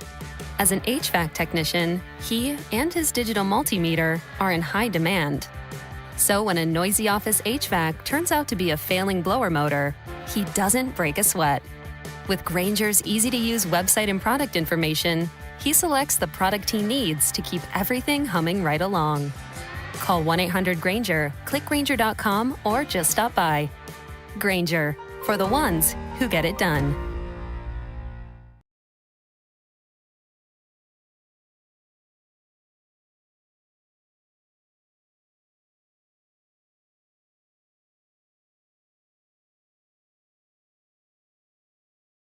The Drive with Tim Donnelly here on 99.9 The Fan, a cappella out of the break. And that's because I'm just so excited to jump out and give you the WakeMed Winter Games medal count from Italy. And I will not bury the lead. The United States has put one more medal, as far as total medals, between them and Japan to solidify our spot as it stands right now in third place in total medals. Norway still out in front with 31 total medals. Italy in second, the host country, with 24 total medals. The United States third with 21. We did have a 1 medal advantage over Japan. Now we have a 2 medal advantage over Japan, who sits in fourth in total medals. We have 21. They have 19. If you are somebody that only counts golds, well, our advantage over fourth place is much smaller. Norway in first with 14 gold medals. Italy next with 9. The United States and Netherlands are tied at third with 6 gold medals apiece. But again, the United States currently either third or tied for third in both total medals and gold medals. And we'll see how it goes from here. But that is the WakeMed Winter Games medal count from Italy. Now it's time, Dennis. I don't know what we're able to do with sounds and audio right now. We'll figure it out. But if we can, let's fire the intro for Copper Drop. You want there it is. Well, I'm dropping. You know, sometimes things just check out. Hey, anyone that's ever worked with any kind of technology, that's why, you know, people long for the days of everything was mechanical. Yeah, like, oh, this just stopped? Okay, that's fine. But you know what? That's totally... Are you a car guy at all? Do you know how to work under the hooded? I could change oil, do some things like that. Okay. I do, like, that one to me would be the most frustrating. If you're somebody who worked on cars in, like, the 70s, 80s, and 90s, and you can, like, figure it out because it's all mechanical, then suddenly it's like, oh, well, you got to plug the computer into it, and it'll tell you the code on what's wrong. You got to be like... What are we doing here? Why did we bring a computer into this? I could get a car running smooth, all mechanical. Now we gotta ask our robot overlords to tell us what's wrong. I gotta ask Siri to tell me. Yeah, exactly. But that's neither here nor there. What is here and right now is Copper Drop. So take it away, Dennis. All right, so we have Sweden leading Latvia 3-0 right now in men's hockey. The United States in men's hockey will face the winner of Sweden and Latvia tomorrow in the quarterfinals. Cop or drop? USA takes the gold in both men's and women's ice hockey. Cop or drop? Now, from a odds perspective, what you're asking me is a singular question, right? Because the United States women are overwhelming favorites to win the gold. They are already in the gold medal match, and they're facing a team that they've already smoked once. So this comes down to how confident am I that the men will win the gold medal, which is a completely different argument simply because Canada is a wagon, and you look at their talent profile, and you look at the lines they have, and it's crazy. And you add Celebrini, who's a young guy that's showing out, and it gets crazy quick. So I will say there's a disagreement between my logical brain and my, emotional heart. But if you think I'm picking against the United States on air, you're absolutely crazy. USA, USA, USA. Yeah, we win both golds, and we win by 100 goals, Dennis. Yeah, we do. So I'm copping. Okay. All right, next one here. Cop or drop? We have the Brandon Bussi contract extension. Yes, we do. Cop or drop? We get an Alexander Nikishin contract extension before the Canes play their next game. Cop or drop? Gives you 9 days. By the way, the Canes are practicing today, right? So either today or tomorrow. I saw them talking about it. Soon. Because they got to start getting ready. And earlier today, Nikolai Ehlers and Freddie Anderson were eliminated from the Olympics. That's right. Not just them, their entire team from Denmark was eliminated. I'm sorry for a second. I thought you were about to say their entire country was eliminated. Like, whoa. When you lose in hockey, you're donezo. Kidding, obviously. But they'll be, I'm assuming they'll get a little bit of a break, but they'll be back practicing soon enough. So we are getting there, right? 9 single-digit days until the Canes are playing again. I'm gonna say no. I'm gonna drop it. The Bussi deal, even though the contract wasn't anything what I described, thought it was gonna be as far as value, we kind of knew it was gonna be, 2, 3, 4 years. There were just more parameters that made sense there. The Nikishin deal could be anything from a 2-year deal to a 7-year deal. It could be the million per, could be, all over the place. So I think there's just more moving parts to iron out there. So I'm going to say no, but I hope so. I will be wildly excited if they get that done. So dropping it. All right, Cop or drop. Carolina Hurricanes win the Metro and take the first place spot in the Eastern Conference for the playoffs. Cop or drop. All right, now I need to remind myself what the standings were. They are second in the East, I believe, behind Tampa, but close. Is it almost tied? Tampa. Is it almost tied there? I think they win the Metro. I think they're the best team in the Metro, and I think both the statistics and the eye test say that. I'm going to say they don't take the top spot in the East, but hear me out. I think they're going to make the big move. I think they're going to make the big swing. I don't know what that is, but anytime you shake it up like that, there's readjustment periods, little, growing pains, speed wobbles, whatever you want to call them. So I think they will be better set for the postseason, but they're going to have some growing pains along the way, some adjustments and things. So not the top seed in the East, top seed in the Metro, though. All right, so Tampa Bay has the same number of points as Carolina. They're both at 78, but Tampa has played 2 less games. So they have 2 games in hand. But behind that, it's 6 points until Montreal at 72 points. So it's definitely some clearance right there for sure. Let's actually go to a little bit of college basketball. Obviously, we'll talk a little bit of State and Carolina and stuff coming up. Oh, Latvia just scored. Okay. Now it's only 3-1 Sweden with 9:13 left in the third. I'm sorry, in the second period. My apologies. All right, college basketball. Cop or drop? I'm going to ask this one again. ACC gets 8 teams in the NCAA tournament. Cop or drop? I'm still on 8 as the number.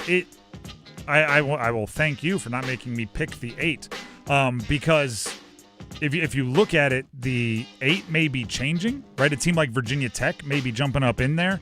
A team like Miami is probably solidifying themselves with the recent wins over UNC and NC State. But I still think 8 is the correct number for the ACC as it sits now.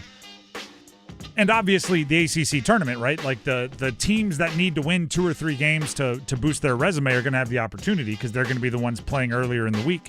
So could be more. I don't see it being less. I think the ACC gets 8 teams, maybe 9 into the tournament this year. And I think that is a massive hat tip, massive compliment to the work that the schools have done, the commitment the programs have made, and the new coaches really that have taken over. It seems like there's some stability for the first time in the post, Roy Williams, Coach K, Jim Boeheim, Tony Bennett, the post that era. It seems like for the first time there's a real stable foundation for the conference. So yes, 8 is the number. All right, next one here. Cop or drop? A coach from the Triangle will win ACC Coach of the Year in men's basketball. Cop or drop? So that's Shire, Davis, Wade. One of those 3 wins ACC Coach of the Year. Cop or drop? It's not fair, but I'm going to drop it. And the reason why I say it's not fair is not because they deserve it a ton.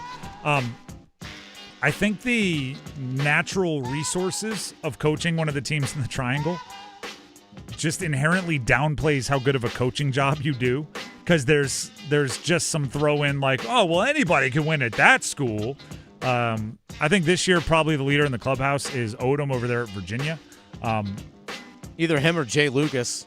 Jay Lucas in Miami. Yeah, recently has probably climbed in some of those conversations. but it's just, Shire isn't going to win because actually, let's have a quick conversation here. Do you know what it frustrates me about Coach of the Years? What's that? Is recruiting is part of being a coach. And if you just have a really talented roster and your team wins, people go, well, you didn't even have to coach them. You had a really talented roster. And it's like, who do you think got him to campus? Do you think the coach just showed up one day and was like, whoa, look at that, Cameron Boozer? No, like he had to get him to campus. Like Hubert Davis had to get Caleb Wilson to campus. That's part of it, right? If you, the recruiter, makes you, the coach, have an easier job, that's not less impressive. It's just a different way to get a good team. But no, I don't think any of the three will win it. I think Lucas, perhaps Brownell at Clemson. I feel like he's kind of always in a random mix there. If they finish strong, who knows? But my money would be on Odom as the favorite. Yeah, I see Odom. I see it's either him or Jay Lucas in my eyes. All right, next one up here. A little ACC basketball. Copper drop. Cam Boozer wins ACC Freshman of the Year and Player of the Year. Copper drop. Yeah, I'm copping. I imagine his trophy case, wherever it is going to be quite full. Freshman of the Years, Players of the Years, conference, probably nationally. All-American lists, all-freshman lists. I don't know if they give out trophies and medals and things for those lists, but he's going to be on darn near all of them. And by the way, he should. Like, I don't know. He hasn't had a bad game. Do you realize how ridiculous that is? He has not had a bad game. He is a freshman. Now, he has had some games better than others, right? He's had above-average games for Cameron Boozer and below-average games for Cameron Boozer, but they're all good games. A bad game for him is like 18-7, and that is like an aberration. A good game for him is 25-13, and a great game for him is 30-14. And he has a good amount of all of those. So yeah, I think he's what's his name? Justin Rose, the golfer, for those of you that know. Just won a tournament for the not even first time in a while, but he won a tournament earlier this year, and he posted on social media his trophy room, and I was like, goodness gracious, how much did you spend on underlights there, buddy? But if Cameron Boozer wanted to, after this year, he could go fill up Justin Rose's trophy room. He's going to have a whole bunch of them. All right, final one here for Cop or Drop. Cop or Drop. Looking at the ACC basketball standings, the winner of NC State and UNC tonight will finish in the top 4 of the ACC standings. Cop or Drop. Ooh, regular season, obviously. Regular season standings, yes. So do they get the double bye? Yes. Because they're right there on the fringe of 5th, 6th, right there with Miami. The biggest issue is now both of them do not own the tiebreaker against Miami. Miami in conference is 9-3 right now. NC State 9-4, Carolina 8-4. I'll cop. I think whoever wins this will be catapulted a bit with good momentum. That's kind of what rivalry games do. And they'll finish strong. And as Miami has 2 really big wins over the 2 teams we're talking about here recently. But I still look at them and think they're not quite the level of team that the top 4 in the ACC have been. Miami finishes at home against Virginia Tech. That's also today, by the way. So if you're a State or Carolina fan, be a little bit scoreboard watching there as well. They have to go to Virginia, to Florida State, home against Boston College, at SMU, and home against Louisville. There's probably 4 really tough games in there. I actually think both Carolina and State are better teams than Miami this year. Hard to say that after Miami just beat them both. So I acknowledge the hypocritical nature of what I'm saying. But yeah, I think whoever wins will finish 4th. So also, I want it to be that way, so the stakes for tonight are even greater. As a matter of fact, let's talk about tonight's game a little bit here. But I am copping that the winner makes it into the top 4. By the way, the loser doesn't make the top 4. I'm just going to go and state that right now. Whoever loses this game, you ain't getting the double bye. And yes, because you will not own the tiebreaker to both NC State and Miami, which are the 2, and you'll be at least a game and a half behind both of them. So yeah, I'm with you on that. Looking at that game tonight, though, and let's talk about the Will Wade of it all. I think the coaching matchup is fascinating in this one. what I want to know about Will Wade is, like, what's more important to him moving forward? Is it to make sure everyone is aware that this team isn't playing the way that he wants them to play, or is it to win games this season? Right? Is he – this is a weird way to put it, but is he almost willing to sacrifice some things this season in order to make it unbelievably clear what he wants this program to be moving forward? Because right now, it's very obvious, and Will Wade has told it, we'll play some audio for you here in a second, that this team, this season's version of NC State, is not, at the DNA level what Will Wade has as his perfect team. Like, when he imagines what he thinks a perfect basketball team is, this roster isn't what's popping up. The identity doesn't match up, and identity is a word that he uses, and we're going to play the audio for you. Here is Will Wade talking about his team after their loss, obviously most recently to Miami. We're soft. We're a jump shooting team. That's who we are as a group. I'm not saying we got soft players, but that's who we are as a group. We're just a jump shooting team, and I've had to embrace that. I mean, Miami, they have an identity. They're going to bludgeon you in the paint. They're going to be physical. They have an identity. We have no identity. That's an indictment on this guy right here. We have no identity outside of making jump shots. And that's a bad way to have to play. I mean, we gave up 26 offensive rebounds at Pittsburgh. We gave up 20 offensive rebounds today. Tuesday, they'll be able to pick how many offensive rebounds they get.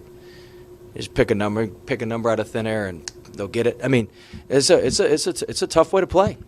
We spent all week working on free throw blockouts because they get 1.5 a game. They got 3 on us today, at least 3 that I can remember. They may have had more. You'll have to go back and look. But they got at least 3. I mean, it's just who we are as a group, and unfortunately we can't change it. Can you find an identity at this point outside of the jump shots? Pretty late in the season. Well, Time's ticking. It's a fascinating conversation from Will Wade there. Here's what I mean by, are you just making it obvious that this team isn't what you want? Look at who's playing. Like when Van Allen Lubin transferred from Carolina to State, the first thing we all said, because we had watched him at Carolina, is, well, it's not great when he's the tallest guy on the floor for your team because he's listed at 6'9". I would imagine he's 6'8". That's just me guessing. And we watched Carolina struggle through that last year. Here are the big names that Will Wade went into the transfer portal and acquired. Darian Williams, 6'6". Van Allen Lubin, 6'9". He retained Paul McNeil, 6'5". Trey Holloman, 6'2". The big freshman, meaning the high-profile freshman, not size-wise, 6'6", Matt Abel. There's Terrence Arsenault, 6'6". He brought Allen Breed with him from McNeese, 6'3". Kadir Copeland, he brought with him from McNeese, 6'6". There's not a lot of height. And now you're at the end of the year going, it's crazy that we don't rebound well. Wait a second. I'm not going to make it too obvious or too simple, but tall guys rebound better. That's why they exist. That's why college basketball, that's why basketball in general, like, if a tall guy's walking through a high school hallway and he's not playing basketball, the basketball coach is going to ask him to play. So the roster isn't designed the way you want them to play. They got too many jump shooters. Well, guess what? You can go watch some of these guys and how they played at previous locations. They're jump shooters. So you can either keep asking these undersized jump shooters to be tall guy rebounder, drivers, back to the basket scorers, or you can try to find a way using their strengths. And I know that's not how you want to play, but what's the alternative? Like, congratulations, you made a point that the players on your roster aren't playing the way you want, but you lost games. Or you can try to adjust and play to their strengths and scheme around and try to win games. I'm not saying either one's right, by the way, because I completely understand setting a foundation for a program. And if this year is all about setting the foundation and setting the culture and making sure it's obvious the type of players you're looking for and making sure it's obvious the type of players you don't want to join your program, I'm cool with it. But I don't think that's the best way to win. Because make no mistake about it, like, are they a jump shooting team? Yes. But also, are they a good jump shooting team? Yes. Like when I'm filling out my bracket every March, when I'm looking for the teams that have an opportunity to slay Goliaths, the teams that have the opportunity to really go play above their talent level, I'm looking for 3-point shooting teams. That's the great equalizer. State, they can shoot 40% as a team from 3. I'm not sure that's the negative that Will Wade is making it out to be. Now, they're streaky when they don't shoot well. It's a problem. But there's a lot of coaches out there that would go, you know what?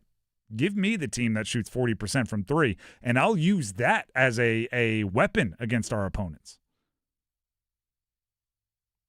Especially if you're undersized, and they are.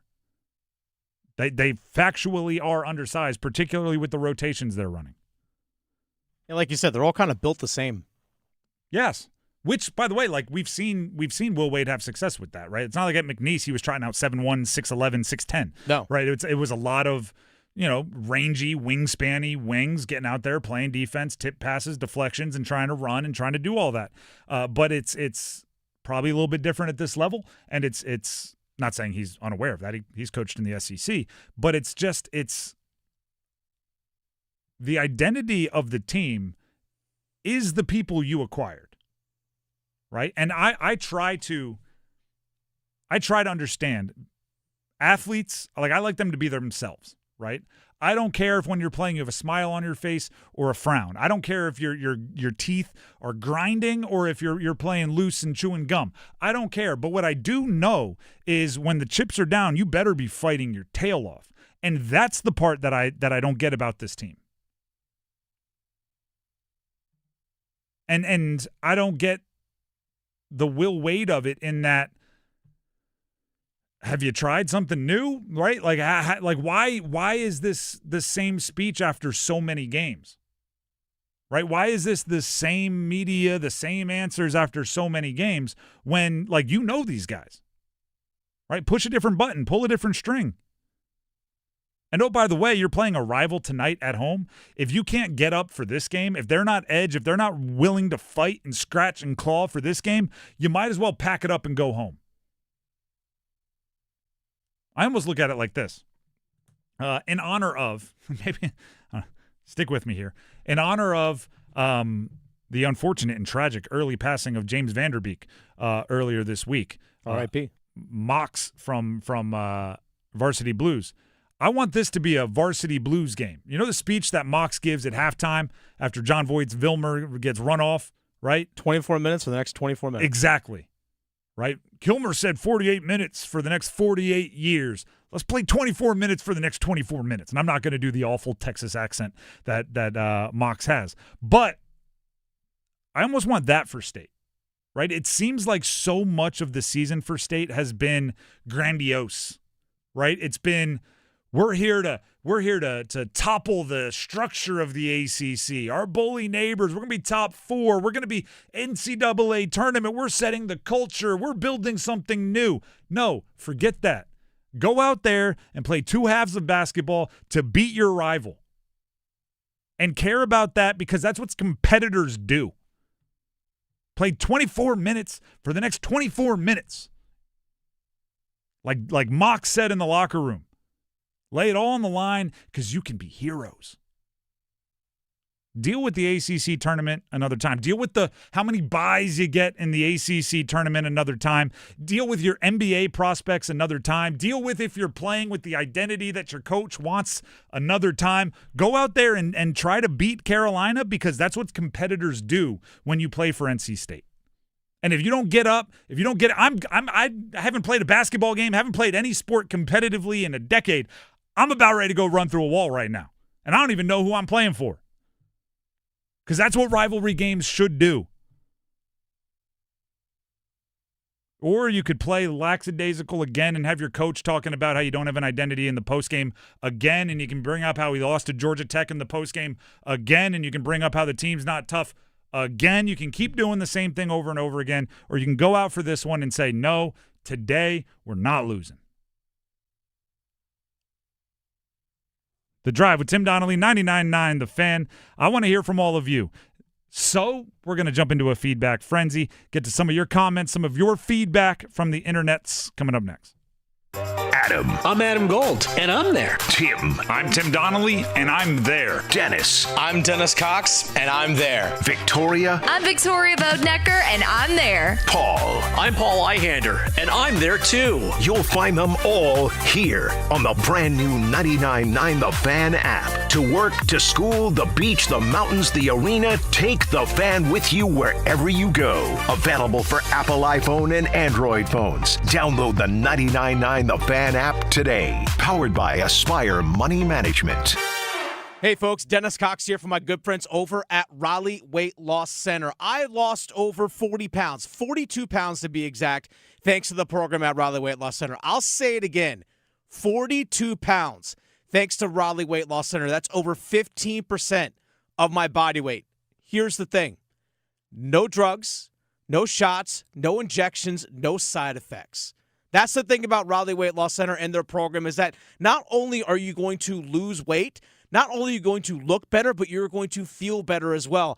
I can tell from a daily personal life standpoint how much my hips, my knees, my ankles, how much better they feel when I'm riding my motorcycle, when I'm playing ice hockey, even just daily sitting here in the studio. I feel so much better thanks to the weight that I've lost, thanks to Raleigh Weight Loss Center. Give them a call, 919-897-7506, or visit RaleighWeightLossCenter.com. Set up a free 15-minute phone call. Again, a free 15-minute phone call, 919-897-7506. Results may vary. Hey, it's Amanda here, back again with my friend Coach Pete. Coach, you talked about how companies are not giving you a retirement or a pension anymore. I've seen this firsthand with a family member. She worked for a company that they did. They matched her 401k like up to 20%. You never see that anymore. They did so many things, and now it's like you're on your own. Well, yeah, you are. You're on your own, and companies shifted the burden of retirement from themselves, which they used to give you a pension, to you. So it's no fun to save in that 401k, but if you save now, you have a whole lot more money in the future, and what you do when you have a lump sum in the 401k is you roll it into a place which will give you a growth potential, a protecting that growth. In other words, you won't give it back, no fees, and then it will give you a lifetime income you can't outlive. If you haven't seen this, you really need to. Let's look at what you have put aside, what that could translate to for a lifetime income that will put you in control of retirement. Call now. We'll do one for you. No cost or obligation. 919-794-7900. 919-794-7900. Amanda Daughtry is a paid spokesperson. Investment advisory services offered by Capital Financial Advisory Group, a North Carolina registered investment advisor. Hi, friends. This is Mark Pons with Chapel Hill Tire. Great teams win because of preparation. Your car works the same way. Regular automotive service keeps everything running strong, from oil changes and brakes to alignments and inspections. It's how you avoid breakdowns and stay confident behind the wheel. At Chapel Hill Tire, our ASE certified technicians focus on the fundamentals that keep your car in the game all season long. Smart maintenance, trusted advice, work done right. With 13 locations across the Triangle, great service is always nearby. Schedule your appointment at chapelhilltire.com and drive happy. Are high-interest credit cards and other loans sucking the life out of your finances? It's time to say no more. Let Loan Pronto tap the equity in your home and get the cash you need now so you can pay it all off. Hey, it's Dennis Cox. Corey and Jack called Loan Pronto. In a matter of days, they had $160,000. They kept their 3% mortgage intact and didn't even need an appraisal. With all that cash, they wiped out all their credit cards and 2 car loans, saving $2,000 a month. You can do it too. LoanPronto.com. Their rapid equity loan program can get you $100,000, $200,000, even $500,000 in cash. Chloe and Ethan just did it, consolidated all their high interest debt into one super low monthly payment, giving them an extra $1,000 a month. Imagine, pay off all the credit cards, slash your monthly payments, breathe easier, get your life back. Interest rates are at a 3-year low. Call Loan Pronto, 919-381-1760, loanpronto.com, 919-381-1760, loanpronto.com. Equal housing lender, NMLS 1661781. Visit NMLSconsumeraccess.org.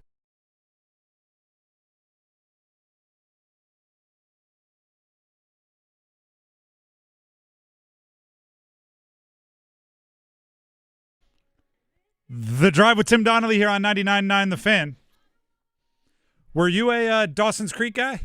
I'm not going to lie. I didn't really watch Dawson's Creek. I knew of the show because I know that back then the WB, we're going to age ourselves a little bit here, pretty much what the CW is now, but back when it was the WB, when Dawson's Creek took off, that's when all like the teen dramas and all that stuff just took off on that show.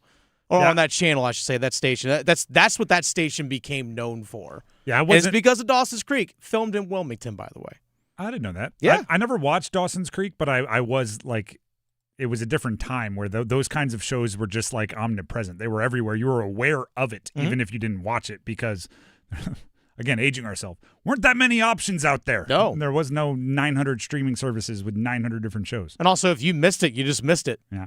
That's the thing. It wasn't like, I can just go watch it on Hulu the next day or anything like that. No. But no, Dawson's Creek was filmed in Wilmington. You didn't know that? I did not. Oh, no. It's a nice house. I can see the house, even though I didn't watch the show, with that long dock. Yeah. It does look, now that you mention it, very like Wilmington. Yeah. Not in Massachusetts like they claimed.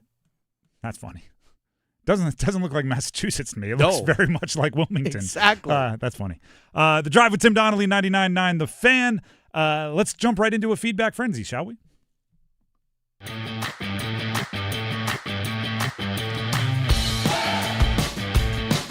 All right, we actually have a poll running on our YouTube live chat, by the way. Let's hear it. So a poll is, who wins tonight? State or Carolina? 52% say UNC takes it tonight. 52%. It's a very narrow edge. I think a lot of it is also going to be dependent on does Henry Vasar play. Correct. And obviously I've been on air, so I haven't been refreshing as quickly. But I can give you this. After opening as a 6.5-point favorite, State is now up to a 7.5-point favorite. So I would not be surprised if that movement is particularly happening because people are expecting that Vasar is not playing. Because 6.5 feels like a large spread.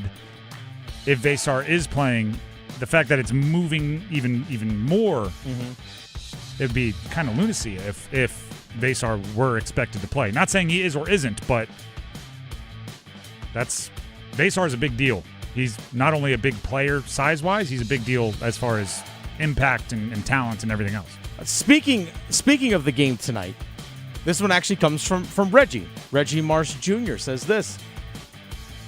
This game tonight, it's a game that can put Carolina, UNC, as contenders for the stretch run into the postseason with the win. Again, I think contenders for? Well, I think you put them in a top 4, but you're likely to get into, or you're in contention for a double bye in the ACC tournament. It's momentum, especially when you don't have Caleb Wilson. You're also looking at the fact as well that you might not have Henry Vasar. If you can still go get a quad 1 win on the road without those guys, I could see it. Contender for like a national championship? Maybe. I mean, they're ACC title? There would need to be some kind of formal acknowledgement that Caleb Wilson will be back at a particular time. And that's no disrespect to the roster that UNC has. That's more of a compliment to Caleb Wilson. He's that much of a difference maker. I saw one of the advanced analytics, and I don't know which one. It could be KenPom, could be whatever. Took them from like the 27th team to like the 49th. I don't think it's that crazy that Caleb Wilson is worth 20 spots. So if you tell me he's coming back with enough time to get his legs under him for a run, and you tell me UNC starts beating people like quality opponents without him, then yeah, they definitely level up as a contender in a big way. All right. Also, along the same lines, we had the conversation about Hubert Davis, the UNC men's basketball coach, earlier in the show today. This one comes from Laid Back. Laid Back says this. Laid Back says, I 100% agree that this is an opportunity for Hubert Davis to be able to show how good of a coach he is in this game with his game plan. Again, no Caleb Wilson, possibly no Henry Vasar as well.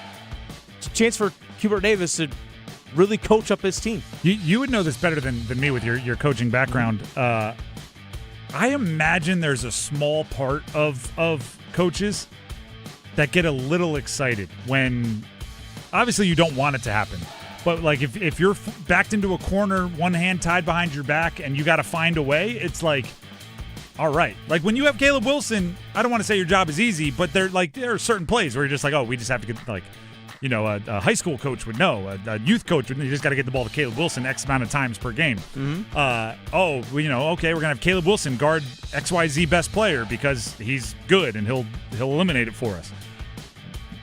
Today you get to flex a little bit. You get to go deep in your bag. There's something exciting about that. There have been some moments, though, as a coach where I've seen one of my best players or my best player get hurt, and I go, oh, no. Trust me, I've had those moments too. Trust me, that's 100% the correct thought. But I'm just saying, like, you don't get into coaching to, if you're a driver and like I'm thinking F1 and I don't know motorsports, so pardon me. But if you have a car that's like 3 times as fast as everybody, you probably don't know if you're the best driver. You know what I mean? Mm-hmm. And then, but if you get a car it's a little bit slower than someone else, right? Like in the straightaways, they're catching you, but you win anyway.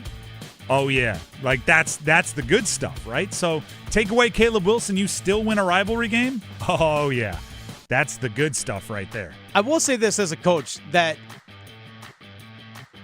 I found it when if I had one of my top players get hurt, I had to really teach my players that, hey, you know what? Just because someone that you're used to isn't there doesn't mean that you aren't capable of also being a great player yourself. Like, your success is not fully dependent on them being on the field. And it's an opportunity. Yeah. Like, it sounds like Dave Canales now. I mean, you frame it however you want to frame it. Caleb Wilson's out. Jaron Stevenson, you're a former top 50 recruit in the country, right? Like, go be that, right? You know, it's within you somewhere. So I'll be fascinated to see how this one goes. All right, yesterday we also had a conversation about NC State after their loss to Miami, and this one comes from Skibo Johnson. Skibo says this, talking about Will Wade. Will Wade, he's overrated. If your team has no identity this late in the season, that's on the coach. I said this off air, and I'll say it here. I don't think he actually believes his team doesn't have an identity. I think he doesn't like his team's identity. His team's identity right now is live by the 3, die by the 3. He's a coach that wants to like brutalize opponents with effort and edge and cutting and rebounding, and that's not the team he's assembled, which is why he says there's no identity. I still think State is a pretty talented roster, and I think they do a few things at an elite level. They're just not necessarily the biggest priorities for Will Wade. And also, I said this earlier for a coach of the year, right? Part of being a coach in college basketball is acquiring talent and putting it together correctly. So if your roster doesn't have the identity you want, there's no one to blame but you, right? You went out and recruited. You went out and did the interviews and everything with the players, and this is what you chose. So if it's not what you want, I think a good part of that is on you. All right, along that same conversation, this one actually comes from Bobby. Bobby Funk says this: NC State is not a very tough-minded team. They need Will Wade to handhold them. If you're looking for Will Wade to handhold you, I don't think that's the right guy. Yep. I think if he's teaching you how to swim, it's probably a firm hand on the back pushing you into the deep end. You know what? I think they might need a handhold if we're being real. Maybe. Like, they might need a timeout to get him out of a really tough situation at the end of a Miami game rather than, no, figure it out. Stop it. I think, and different coaches are good at that and different coaches aren't, and different coaches are willing to do that and different coaches aren't. Will Wade, I don't know if he's the warm and cuddlies, but I think this team might need a warm and cuddly. And either you make the change or you don't, and you probably lose. But that's an interesting conversation to have.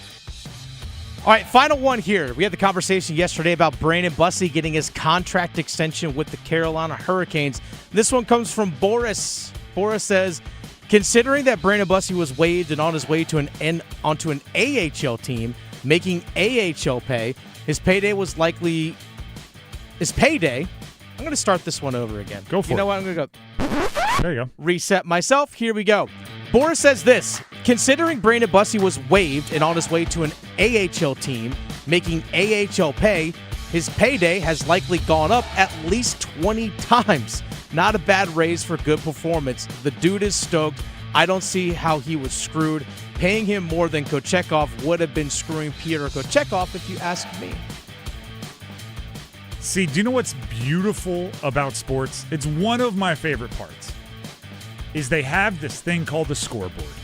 And unlike other industries, and there are many of you that are going to go, yup, where seniority is almost used as a default for, what you're compensated or what opportunities you're given, sports, you can look at it and go, I don't care if they've been here 3 years longer than me. I don't care if they've been paid more in the past. I'm playing better, so I would like XYZ. Brandon Bussi's first half is as good as anything Pyotr Kochetkov has done. So it's really hard to be mad until you get to the point where like you have an awful contract that's not paying you for your production and whatever. Also, things change quickly in sports. You can go from undrafted to highly paid very quickly. That's why you need your agent. Agents are there to say, whoa, whoa, whoa, whoa, whoa. Don't compare this offer to what you would have been making last year. Right? Let's compare it to what you deserve based on how you're playing in totality. I'm not saying that Bussi got messed over at all, but I'll put it this way. If he just kinda kept the train on the tracks for the second half of this season and hit the open market as an unrestricted free agent this offseason, 1.9 would not have been anywhere near what he would have gotten. I'm not saying he would have gotten 8, right? Probably would have gotten offers starting in the 3.5, and then depending on the bidding war, whatever it ends up. But I'm happy for him. Stability is worth a heck of a lot. This obviously protects him against injury. He gets $5.9 million guaranteed, minus agent fees and stuff. But a lot of money guaranteed. I'm not feeling bad for him at all. That's a little feedback frenzy. Thank you to everybody that joins in on feedback frenzies and comments on YouTube comments and social media posts and apps and everything else. The Drive with Tim Donnelly, 99.9 The Fan. We have the starting 5, including a Panthers legend sticking around. You stick around as well. Coming up next. The world's best athletes in Italy are going for the gold, and 99.9 The Fan will help you follow them for all 16 days of the Winter Games through February 22nd. Listen for all the action from across the Atlantic. Check in often for event finals from Italy and the updated medal count as the USA takes on the world. Updates from the Winter Games on 99.9 The Fan are presented by Wake Med. 5 seconds left in the game. Do you believe in miracles? Yes! I'm Tiffany, founder of Harlem Pilates. When I couldn't find Pilates in my neighborhood, I started a studio from my studio apartment. Chase Inc. helped me grow from 1 Pilates studio to 3. Because when you start small, you're going to need some big help. With the Chase Inc. Business Cash Card, you can earn up to 5% cash back on business essentials, so your business can go from here to possible. Chase for Business. Make more what's yours. Real business owner compensated for their participation. Cards issued by J.P. Morgan Chase Bank, N.A. member FDIC, subject to credit approval. Terms apply. Why'd I go to the doctor? Working on the farm, my heart kept skipping a beat. I didn't think much of it, but my daughters made me get checked out. Turns out I have atrial fibrillation, which increases the risk of stroke about 5 times. Symptoms like irregular heartbeat, heart racing, chest pain, shortness of breath, fatigue, or lightheadedness can come and go. But if it's AFib, the risk of stroke remains. If you have symptoms, contact a doctor. I'm so glad I did.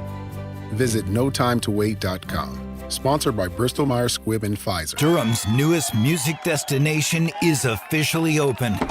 This Saturday night, join us at Bays 7 on the American Tobacco campus for an intimate acoustic showcase featuring the breathtaking vocals of Skylar Gudaz and Nolan Durham.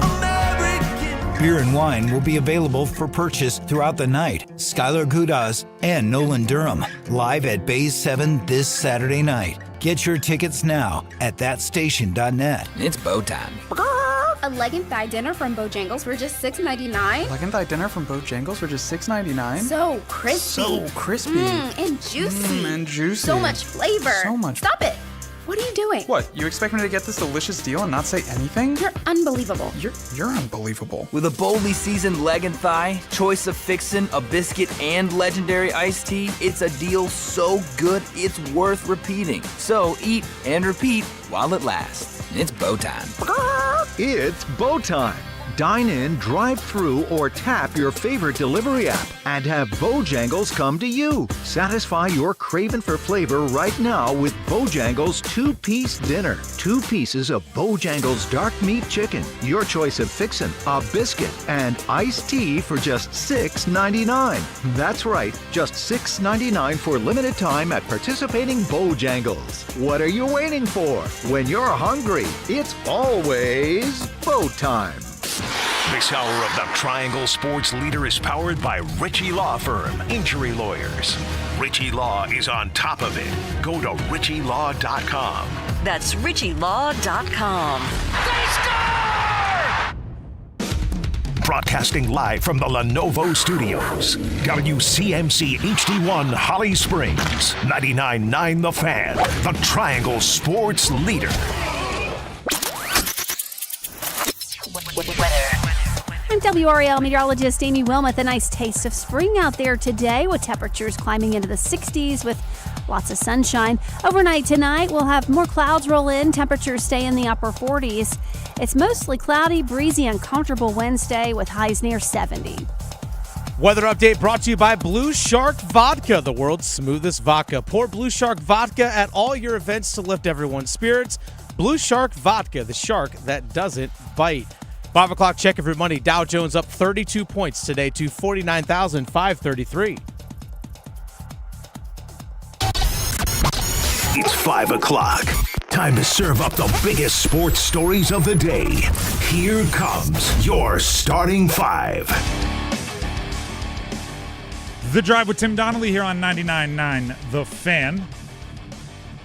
It is time, as you just heard, for the starting 5. So let's go ahead and jump in, starting with number 5. Count them. 1, 2, 3, 4, 5.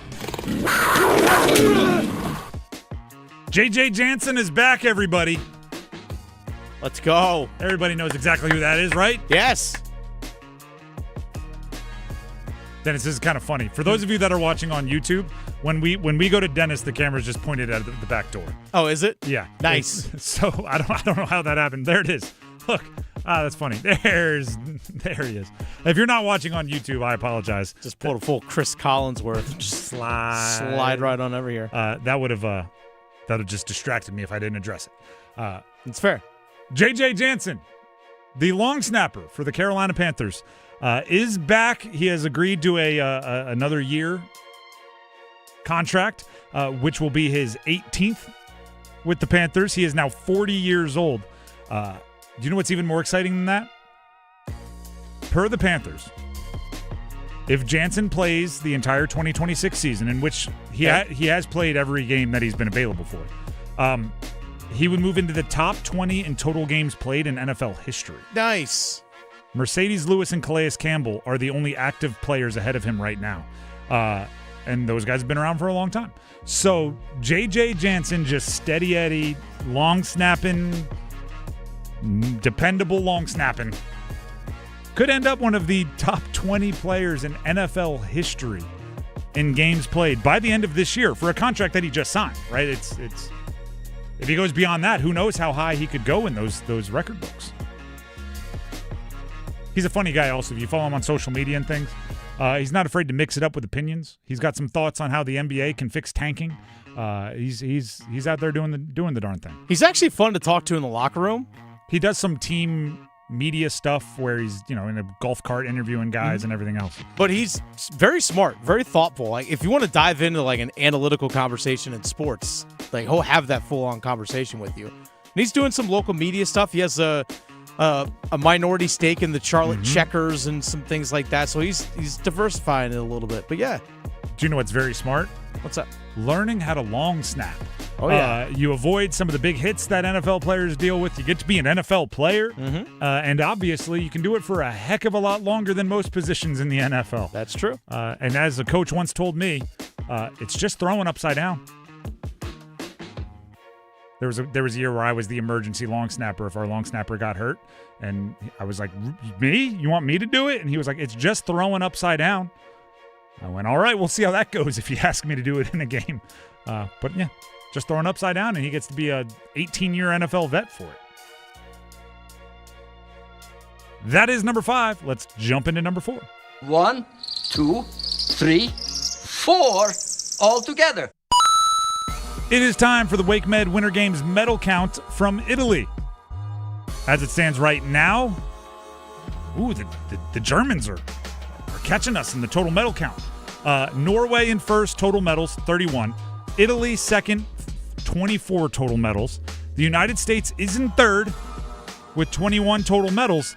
But up until between our last two updates here, Japan had been in fourth with 19 total medals.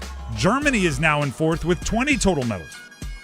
I'm not sure what events have finished up, but Germany boosted themselves a little bit there.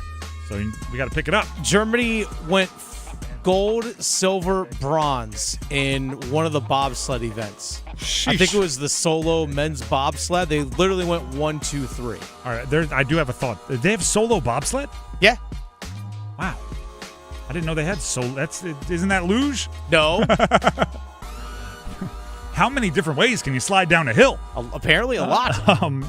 Gold medals, Norway has the lead with 14, Italy 9, then a tie between ourselves, the United States, and the Netherlands with 6. And that is the WakeMed Winter Games medal count from Italy. We did touch on one of my pet peeves about the Winter Olympics. And this is very much like America-centric. Team USA.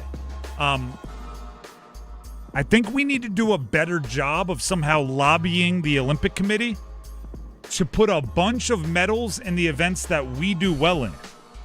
We do a great job of this in the Summer Olympics, right? We dominate like swimming, and you can get 17 different medals for swimming the same distance, just doing it a little differently. Yeah. Oh, I did it in a relay. Yeah, I did it in a relay. This time I was looking up at the sky. This time I was looking down. This time both my arms moved at the same time. This time my arms moved differently. This time I kicked this way. This time I kicked that way. And you just keep getting medals. In the Winter Olympics, we do not do a good job of this. I watched some of the cross-country skiing. Norway is just racking up cross-country skiing medals for doing like the exact same thing, just a slightly different length, or they're passing it off to their buddy for the second half, or they're like it's that's why we aren't higher up in the medal category. Meanwhile, we're the best and have been the best at snowboarding, and there's like these gigantic, ridiculous events where you got to go off half pipes and you got to do the grind and you got to do these jumps, and that's all just to get one medal. We need like the what, I don't even know what they call them. What do you call the thing? It's like it looks like you're grinding on a skateboard. It looks like a little balance beam that you go and you do a little move off of. That's just in the middle of another event. And you got to do that, and then you got to go do a jump, and then you got to go do another jump, and then you got to go do the thing off the tube. Each one of those should be its own medal. We need to do a better job getting snowboarders like 9 medals. When you hear like Chloe Kim has been the best, and I know she finished silver this year in the half pipe, but she's, for the last 8 years, has been bar none, like the best half pipe snowboarder in the world. She has 3 medals. If you're a really good cross-country skier, you get like 9. Like, we need more medals in the stuff we do well. We need to have our Summer Olympic lobbyists get working on the Winter Games. Why do we not have 14 different medals we can win in hockey, and then it would just be us in Canada going back and forth? Have a gold medal for just shootouts. Just shootouts. I want a gold medal for just 3-on-3. 3-on-3. I want a gold medal for something like an obstacle course, although McDavid's just getting that. But yeah, exactly. Who are we fooling Goalies here? should get a medal of some kind. Yeah, like, hardest shot competition. Yeah. If you're going to get 17 different medals for Nordic track, why are we not getting 17 different medals for hockey? We'd be way up there in the total medals. That's number 4. Let's get to number 3.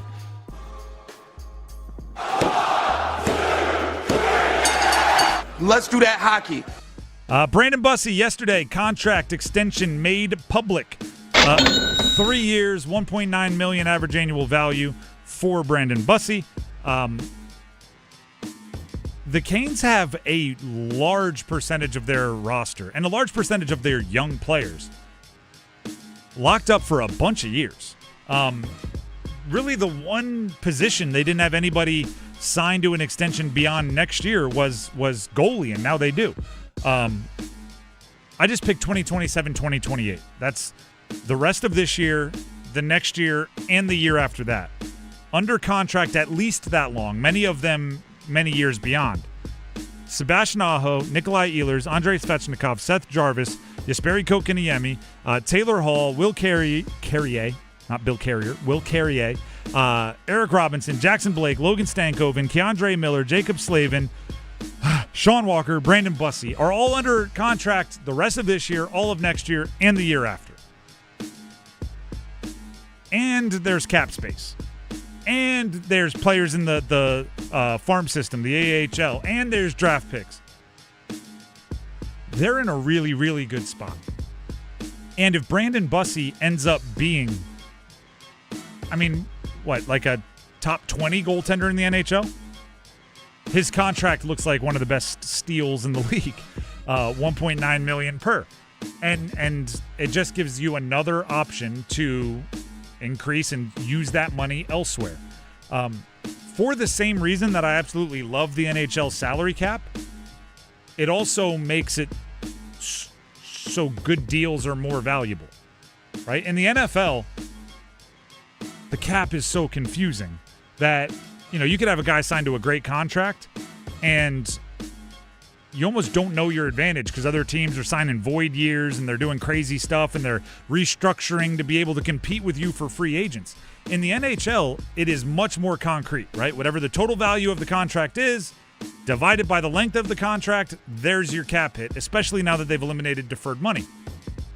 So because of that, every time you have a great contract, every time you have a Seth Jarvis contract, every time you have a Jacob Slavin contract, it is another, there are teams that are eliminated from bidding wars because they have their good players on more market value contracts and they can't afford to jump in the deep waters with you in a negotiation. So Brandon Bussi at $1.9 million, if he becomes your goalie one or remains your goalie one for the next 2 or 3 years, everyone that's paying their goalie $7 million a year is likely just priced out of a bidding war that you want to be in, that you want to go grab the highest priced guy. Make no mistake about it. The Slavin contract and the Jarvis contract, I almost immediately equate to being able to go grab Nikolai Ehlers and Keandre Miller this offseason, right? You're able to go get the big pieces of an offseason because you have the money under the cap based on your great contracts. And if after this year you're confident in Brandon Bussi and Pyotr Kochetkov as your goalie tandem next year, whoever you sign in free agency this offseason, I'm going to attribute directly to those two contracts because you're paying your goalies for next year $3.9 million total.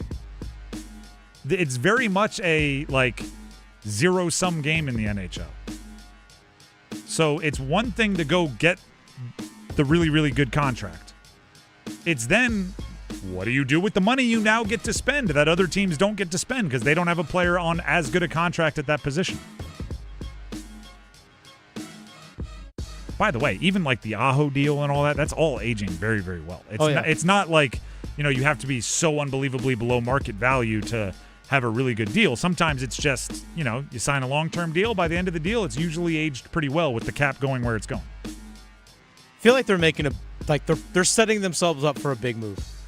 I don't know if they're setting themselves up to be able to make the really big move if they want to, right? They're not forcing themselves to. They could spend it in the offseason. They could spend it next trade deadline. But they have resources and options, which is really, really exciting and makes our job and I'm saying us on air, but also us as fans, the conversations about what should you do with all that cap space or what should you do with this trade capital makes it way more fun. Because I've also covered teams in professional sports that trade away all their picks, have no cap space, and trade deadline is we could trade a fifth for a reserve. That's not nearly as exciting as so do you push all the chips in the middle for a Robert Thomas? That's just way more fun. Whether it happens or not, it's way more fun to talk about. That is number 3. Let's get to number 2. Just the two of us. Waits A handoff for Isaiah Evans. He's on the drop, into the paint, kick it to the right. 12 to shoot. Back for Evans on the right. Good again! Isaiah, another three. He's got 18. 81-52. 7:25 to go. I don't think I was unwarranted in my questioning of what was going on with Duke's offense. But it probably appears that way after watching them play against Syracuse. The previous 5 games prior to last night against Syracuse, Duke had scored at most 72 points. They had scored in the 60s a couple times, and not against great teams. Like, it's not like, Boston College or Pitt or whoever they were playing is some, defensive stalwart. But they were just kind of grinding. They were playing great defense, and they were winning by double figures, but they were scoring 67, 71. They were scoring, well below their season average, and I was going, what's going on with the offense? Defense, great. What's going on with the offense? Last night, they lit up Syracuse. Like, absolutely lit them up. In a way that is kind of eye-opening, even for a team that is amongst the best in the country in most statistics. Jeff Borzello tweeted out, Duke missed 8 of its first 11 shots against Syracuse, then missed just 9 of its next 38. They started the second half 17 for 20. That's absurd. More statistics, because they're fun. On uncontested shots, Duke went 29 of 31 for 69 points. On open threes. Nice. Yeah, there you go. On open threes, they went 11 of 13. They were 10 of 11 on second chances. They had 52 paint points. Cameron Boozer, that is, was 7 of 9 for 14 points in the paint by himself. That all according to ESPN Insights. They shot 62% and 60% from 3. So it does, in retrospect, look like you were really questioning the offense. But yes, I was. Because the previous 5 games, they didn't do that. And I don't know if that's sustainable. I don't think this is a 62% three-point shooting team. But if they get anywhere close to the efficiency they put up last night, they are going to be an absolute wagon when it comes to postseason play. Because their defense has not slumped at all. Their offense has been, alternating between good and great. Their defense has been pretty darn great, pretty darn consistently. And now they get to play Michigan over the weekend. Michigan will test every facet of their game and really let us know where they're at in the top 4. Like, if we say they're solidly in the top 4 in the country, a game against Michigan will let us know, like, oh, is that 3 leaning to 4 or is that 2 leaning to 1? That game will help us kind of, spot check them amongst the best in the country. But last night it was over early. Syracuse had 24 in the first half. I was like, yeah, you know what? Defense still going. And then Duke had 61 in the second half, and it went, meaning, okay, the offense is A-okay as well. That was just a complete game, as complete as we've seen from that team. And could be one of those games that leads to big changes in Syracuse. Because those are some numbers that are hard to get past. Bruh. That's number 2. Let's get to number 1. The 1! Minor strip by Trimble in transition. Tar Heels going the other way. Trimble has Bogobots with him, but he's going to go to the cup and scoop it home. There's a big game tonight. Number 16 in the country, Carolina, is visiting NC State. And, Dennis, you can fire that breaking news. As of 10 minutes ago, from a tweet this is where I saw it first. I don't know if you had it first, but, obviously we're operating on the fly. Okay. Brian Murphy, WRL Sports investigative reporter. UNC center Henry Vasar is out for tonight's game versus NC State. Obviously, that takes away some of the sizzle of this matchup because now UNC will be without their 2 best players, and Caleb Wilson and Henry Vasar. I actually think that puts a lot more pressure on State. You better win this game now. Yeah. Right? You better win this game now. No excuse. UNC, and this is not an exaggeration, we've talked about it when they were both healthy, were very much kind of a 2-headed monster of a basketball team, and everyone else was just trying to support them enough to get the win. At the midway point, ESPN ranked every player in college basketball. They had Caleb Wilson in the first half of the year as the 4th best player in the country. Vasar was the 28th best player in the country. This was a team supported by 2 pillars down low. Neither of them are playing against State tonight. Neither of them played against Pitt in their last game, and they won that game by double figures. And it's not like anyone on Carolina's bench is not a highly recruited player. They're Carolina. But this is a team that just, I would say, took a pretty big blow to their talent level. I'm putting the over-under at 59.5. That's the number of three-pointers taken tonight by both these teams. Yeah. I might take the over. I'll be curious. First of all, kind of the same way we talked about it earlier, huge opportunity for UNC, right? If you go out and win this game, that does, I think, vault you into some different conversations. Kind of along the lines of how I treated the injuries to the defensemen for the Canes at the beginning of the year, going, well, if you keep winning and you keep playing well and Jacob Slavin's not in there and Keontre Miller's not in there and Shane Gostisbehere's not in there, then when those guys return, everybody else is going to be so much better for it, and you add all that talent, you should be a wagon. If UNC, by the way, NC State is a team vying for the top 4 in the conference. Like, this is a very good team. I know they haven't been playing their best basketball in the immediate recent games, but they're a good basketball team. If Carolina does beat them without Vasar and Wilson, that means guys like Jaron Stevenson, guys like Derek Dixon, guys like Zayden High are playing well, and that would only benefit them once Wilson and Vasar are able to return, assuming they're able to return and be, the same level of basketball player that they are. So for a bunch of reasons, State better win tonight. Oh, yeah. Do you think, leading back into the Will Wade talking about how UNC didn't use Van Allen Lubin correctly, is this the game where you're like, hey, Van Allen, your night to shine, man, against your former team? Like, Zayden High is going to guard you, who doesn't really play a whole lot. Jaron Stevenson, I don't think doesn't have the physicality to defend down low on a consistent basis. That actually might be the difference in the game. I would not be surprised if Van Allen Lubin is high usage.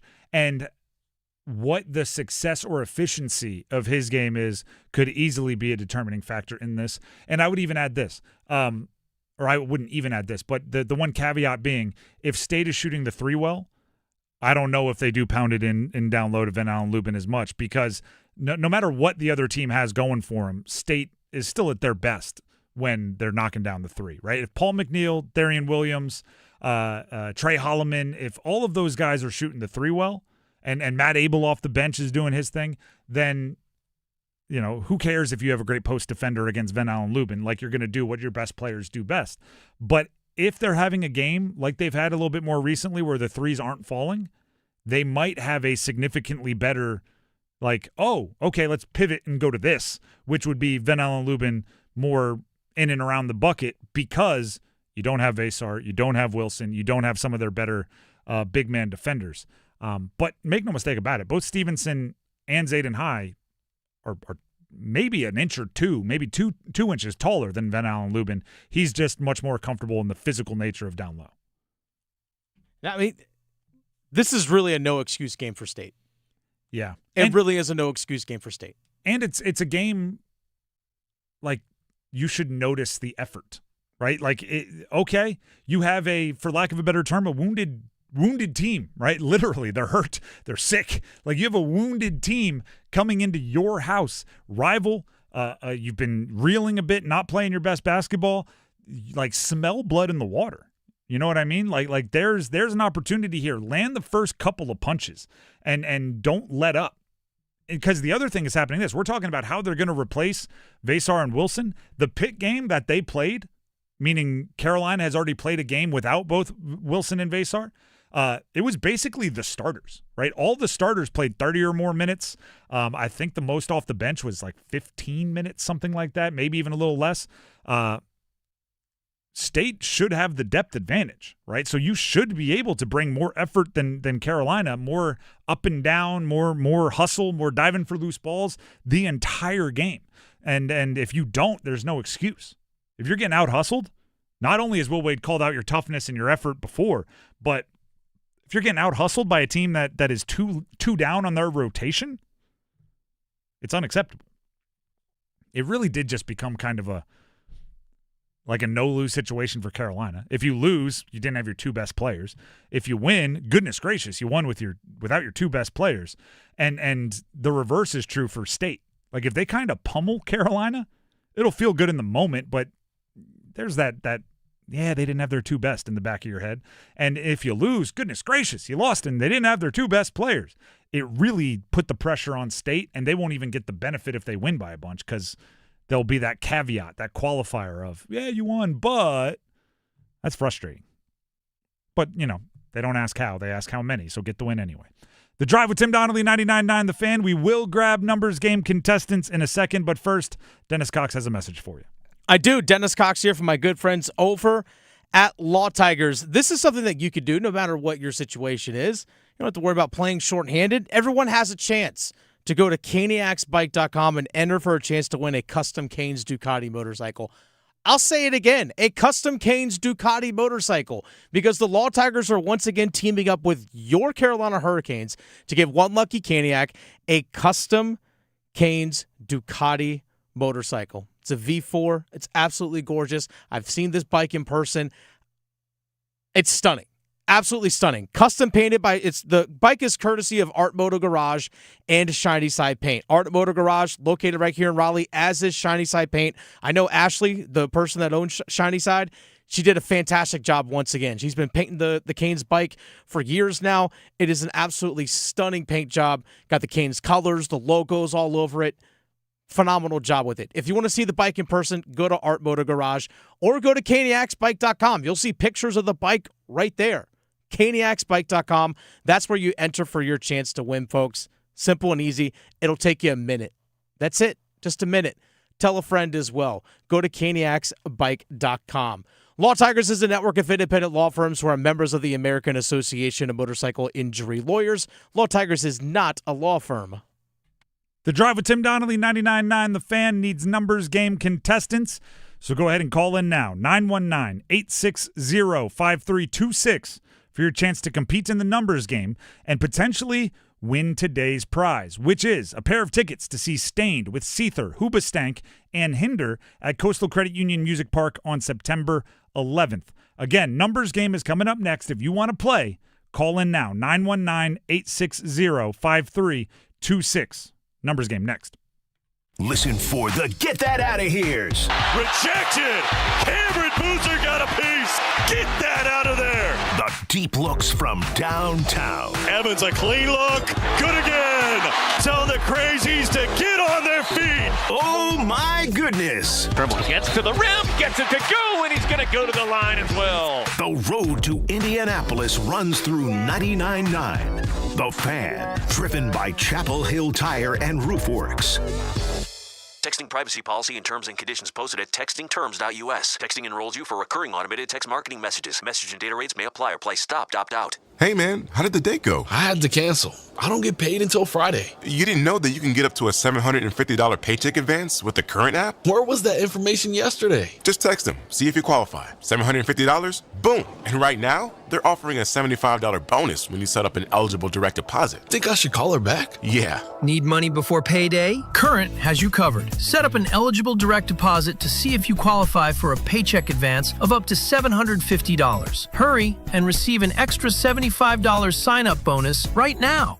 Text ACTION to 323232. That's ACTION to 323232. ACTION to 323232. Paycheck advance is offered by Fineco Advance LLC, a financial technology company, not an FDIC-insured bank. Eligibility and available amounts may vary and are subject to change at any time. For full terms and conditions, visit current.com/radio or call 1-888-851-3177 for more information. Hi, Flo here from Progressive. You know, life changes quickly, so it's good to have flexible coverage. Oh, you mean like adding another vehicle? Yes, that's something we can do.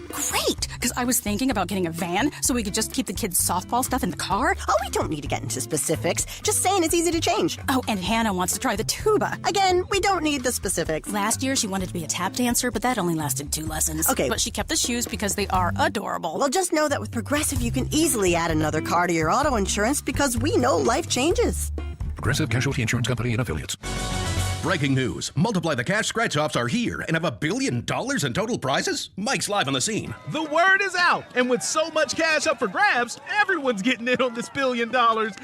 Out of my way, Mikey. Granny's on a roll. You heard it here first, folks. Get in on $1 billion of wins with new Multiply the Cash from the North Carolina Education Lottery. Must be 18 to play. Approximate overall odds of winning are 1 in 3.01 to 4.82. Problem Gambling Helpline, 877-718-5543. Looking to play better golf this season? Start at Global Golf, your first stop to better golf. Get professionally fit for the new 2026 golf clubs from top brands like Callaway, Cobra, Ping, and TaylorMade. And for a limited time, trade in your current clubs and receive a 50% trade-in bonus. Call today to schedule your fitting appointment at Global Golf, home of the best deals in golf. Visit us in North Raleigh at 7320 ACC Boulevard. Open Monday through Saturday, 10 a.m. to 6 p.m.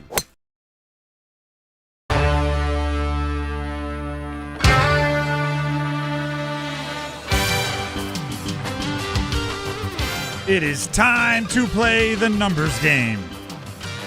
Here on The Drive with Tim Donnelly on 99.9 The Fan. Our contestants for today, Cameron in Raleigh and Brody in Youngsville. The prize for today, as I stated earlier, a pair of tickets to see Stained with Seether, Hoobastank, and Hinder. Coastal Credit Union Music Park coming up in September.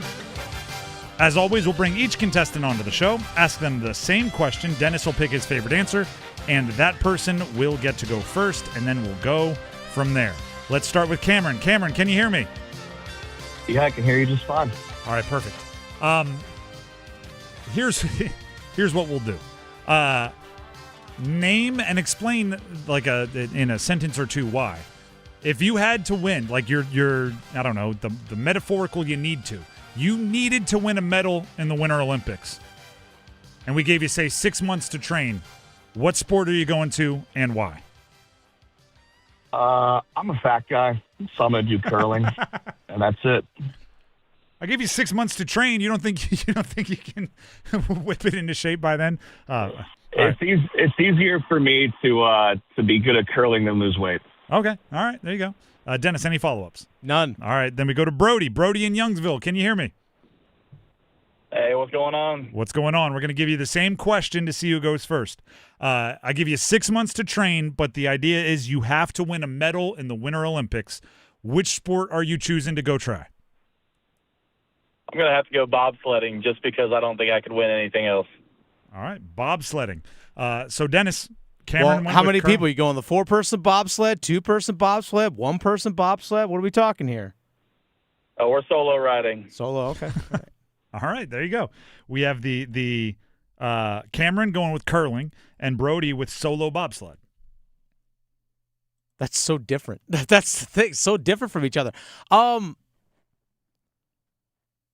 By the way, have you heard of, I think it's called the Dunning-Kruger effect? The what? Dunning-Kruger. Who's that? I don't know who they are, but the idea is, like, there's a certain point where you know just barely enough about something that you way overestimate your ability at it. And the more you know, the more you go like, oh, never mind, I can't. That's where I'm at with the Winter Olympics. Yeah.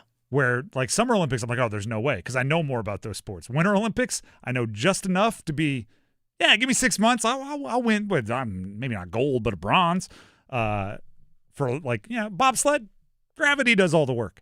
Yeah, you got to steer, but you got to be explosive out of the block, though, in bobsled. That's the thing. You got to have that sprinter style. Whereas I'm going to go, I actually think what actually might be more difficult to learn is curling, because it is such a skill. You have to be so precise and exact when you're doing, like, releasing the stones and all that, because a little bit too much or a little bit too light, it completely throws off your shot. So I'll go curling's more difficult in this one. I'll go Cameron in this. Not the downplay, mono bob, but Wait, so Cameron gets to go first? Yeah, Cameron gets to go first. Cameron gets to go first, and Brody and bobsled will just have to wait a few minutes there on hold. Cameron, are you ready to pick a category? Yes, sir. All right. The categories are NFL Panthers throughout history, NFL players with February birthdays, NBA players that played in the Paris Summer Games, or NHL Hurricanes throughout history. NHL Hurricanes throughout history. All right, I will give you the team and the player. Give me the jersey number as quickly as you can. 30 seconds on the clock, one pass if you need it. I will say the team in this category, even though we know the team, just to keep it fair timing-wise with the other categories. Do you have any questions before we get started? No, let's do it. Let's do it. Your time will start when you hear the horn. Andrei Svechnikov, Carolina Hurricanes. 37. Correct. Alexander Nikishin, Carolina Hurricanes. 21. Correct. Sergei Tolchinsky, Carolina Hurricanes. Pass. Sergei Samsonov, Carolina Hurricanes. 14. Correct. Valentin Zykov, Carolina Hurricanes. 8. Incorrect. Sergei Tolchinsky, Carolina Hurricanes. Let's do 73. Incorrect. Valentin Zykov, Carolina Hurricanes. Number 11. Incorrect. Sergei Tolchinsky, Carolina Hurricanes. 48. Incorrect. But you did get 3 right. Zykov is apparently I'm messing that one up. But you did get 3 of the 5, so congratulations on that one if you were playing at home. Tolchinsky 61, Zykov 39 or 73. We would have accepted either. But with Svech, Nikishin, and Samsonov, you did get 3, so that'll be the lead in the clubhouse. Go ahead and stay on the line. We'll see if it holds up. Cool. Gave me a whole bunch of Russian names in that one. Let's go to Cameron and Curling. Cameron, are you ready to pick a category? Oh, yep. We're going to Brody. Sorry, we're going to Brody and bobsled next. I'm backwards. Brody, you ready to pick a category?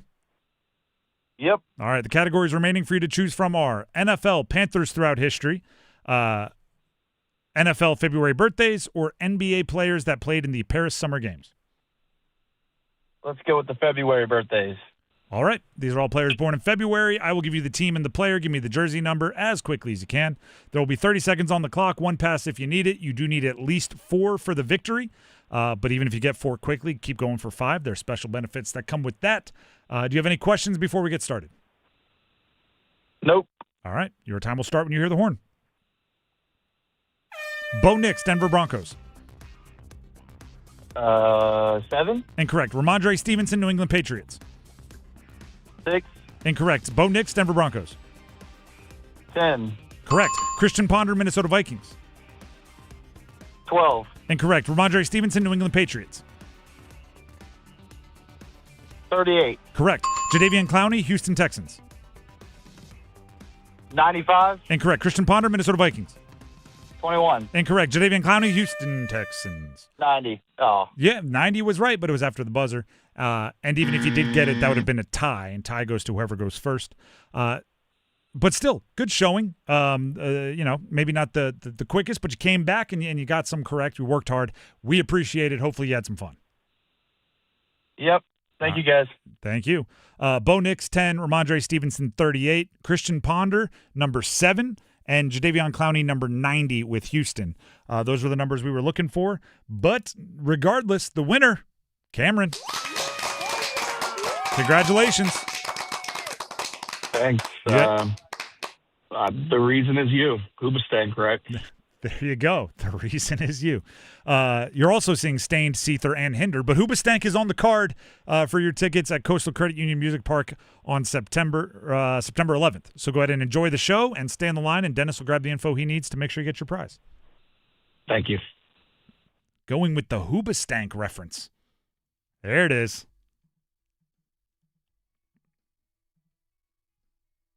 We may have to ask tomorrow. Maybe the question is, we do this one a lot, but give us your band name. Because Hoobastank? How the heck do you end on Hoobastank? I don't know. I mean, are we just going to enjoy some Hoobastank here? I mean, it's for Cameron. He's our winner. He is. He is definitely our winner. He's the reason why we have a winner. I guess the reason would probably be Alexander Nikishin. Samsonov. Before we move on, I do want to let everybody know, actually, I got some important stuff that I actually have to say. We do have Michigan-Purdue coming up. Men's basketball right here on 99.9 The Fan. That pregame starts at 6:15, so it's really not that far into the future here. We'll have an abbreviated overdrive immediately after this show, and then Michigan-Purdue pregame will take over at 6:15. Michigan is playing Duke on Saturday, right? So if they take care of business against Purdue and, definitely not signed, sealed, delivered. But if they take care of business against Purdue, that Duke-Michigan game will be a huge national game as far as, potential number one seeds and all of that. It's actually a really, really good Saturday. What is it? Arizona and now I'm blanking on who the other team is. Basically, all four teams in the top four are playing someone else in the top four on Saturday as long as Michigan handles business tonight. Although they would still be because the rankings aren't updated until Monday. But that's coming up tonight right here on 99.9 The Fan. We do have, I think it's like 6 straight days, something of play-by-play basketball here on 99.9 The Fan. We are doing our best to make this your one-stop shop for as much play-by-play in college basketball as you can possibly find. Don't quote me on 6 days, but it's a bunch of days in a row, and they're all good games. So there. Do with that what you will. We will have those stained tickets with Seether and Hoobastank, who you just heard from, and Hinder tomorrow for more numbers game prizes. So if you didn't win today, feel free to call in tomorrow and try again. And then speaking of college basketball, there's a gigantic game tonight that got a little bit more interesting with Henry Vasar being ruled out for Carolina. State hosting Carolina tonight. Vasar, the breaking news as of, within the last 20 minutes, the stud center for UNC, out with that lower body injury. He will not be playing. We'll dive more into that in a couple of minutes. But first, Dennis Cox has something he'd like to tell you. I do. Dennis Cox here real quick. For Loan Pronto, folks, are high-interest credit cards and other loans sucking the life out of your finances? Well, it's time to say no more. Let Loan Pronto tap the equity in your home and get the cash you need now so you can pay it all off. One couple, Corey and Jack, they called Loan Pronto, and in a matter of days, they had $160,000. They kept their 3% mortgage intact and didn't even need an appraisal. With all that cash, they wiped out all their credit cards and 2 car loans, saving $2,000 a month. You can do it too. Visit loanpronto.com. Their rapid equity loan program can get you $100,000, $200,000, even $500,000 in cash. Another couple, Chloe and Ethan, they just did that as well. They consolidated all of their high interest debt into one super low monthly payment, giving them an extra $1,000 a month. Imagine, pay off all your credit cards, slash your monthly payments, breathe easier, and get your life back. Interest rates are at a 3-year low, so give Loan Pronto a call right now. 919-381-1760 or visit loanpronto.com. 919-381-1760, loanpronto.com. Equal housing lender, NMLS 1661781. Visit NMLSconsumeraccess.org. The Drive with Tim Donnelly, 99.9 The Fan, looks towards tonight's game. Carolina at State, coming up next. The Adam Gold Show.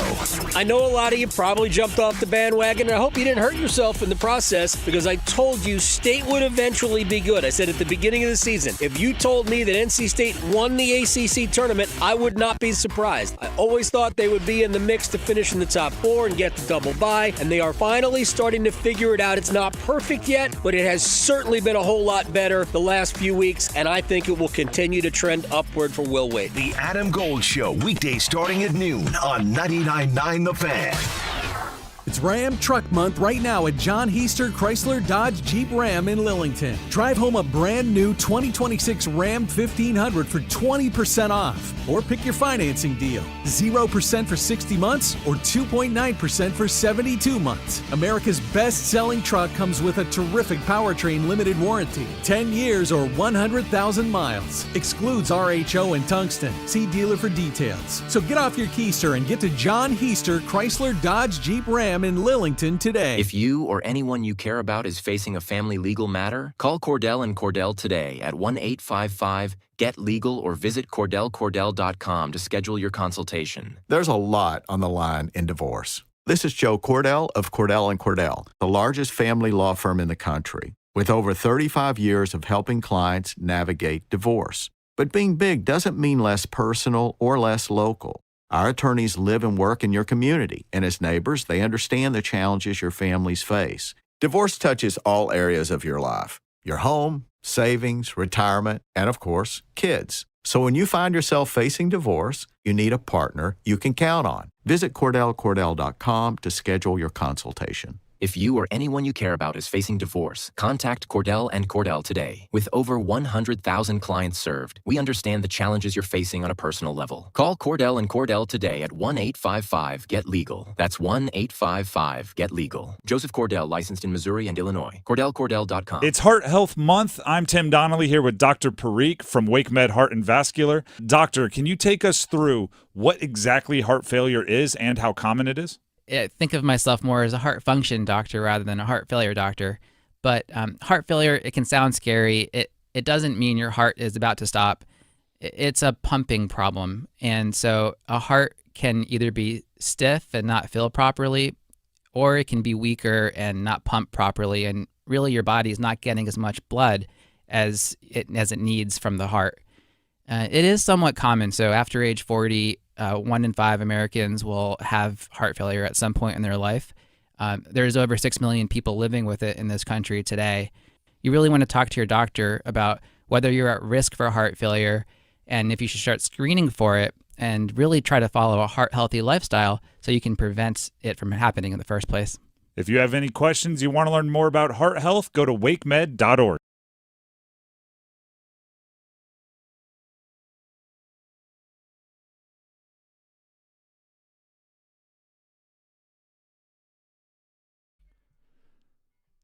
The Drive with Tim Donnelly, 99.9 The Fan. We will talk Carolina at State here in a second, and we'll make some picks and get into the nitty-gritty of it. Henry Vasar, by the way, not playing. He's been ruled out by Carolina, which means their two best players, because Caleb Wilson already obviously out with the fractured hand. Now Vasar also not playing. Really changes the preview of that game. But we have to give some kudos where they are due. We do. We had a decent conversation because they are on the card of the concert for the prize we gave away for Numbers Game about Hoobastank before the break. And if you are of a certain age, this song, Hoobastank.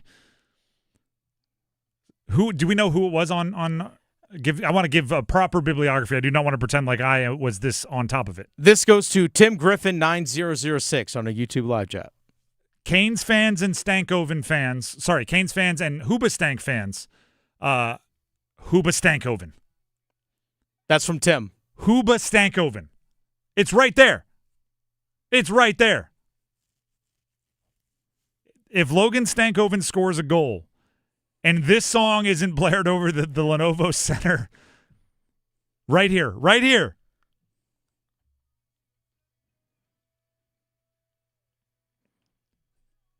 there.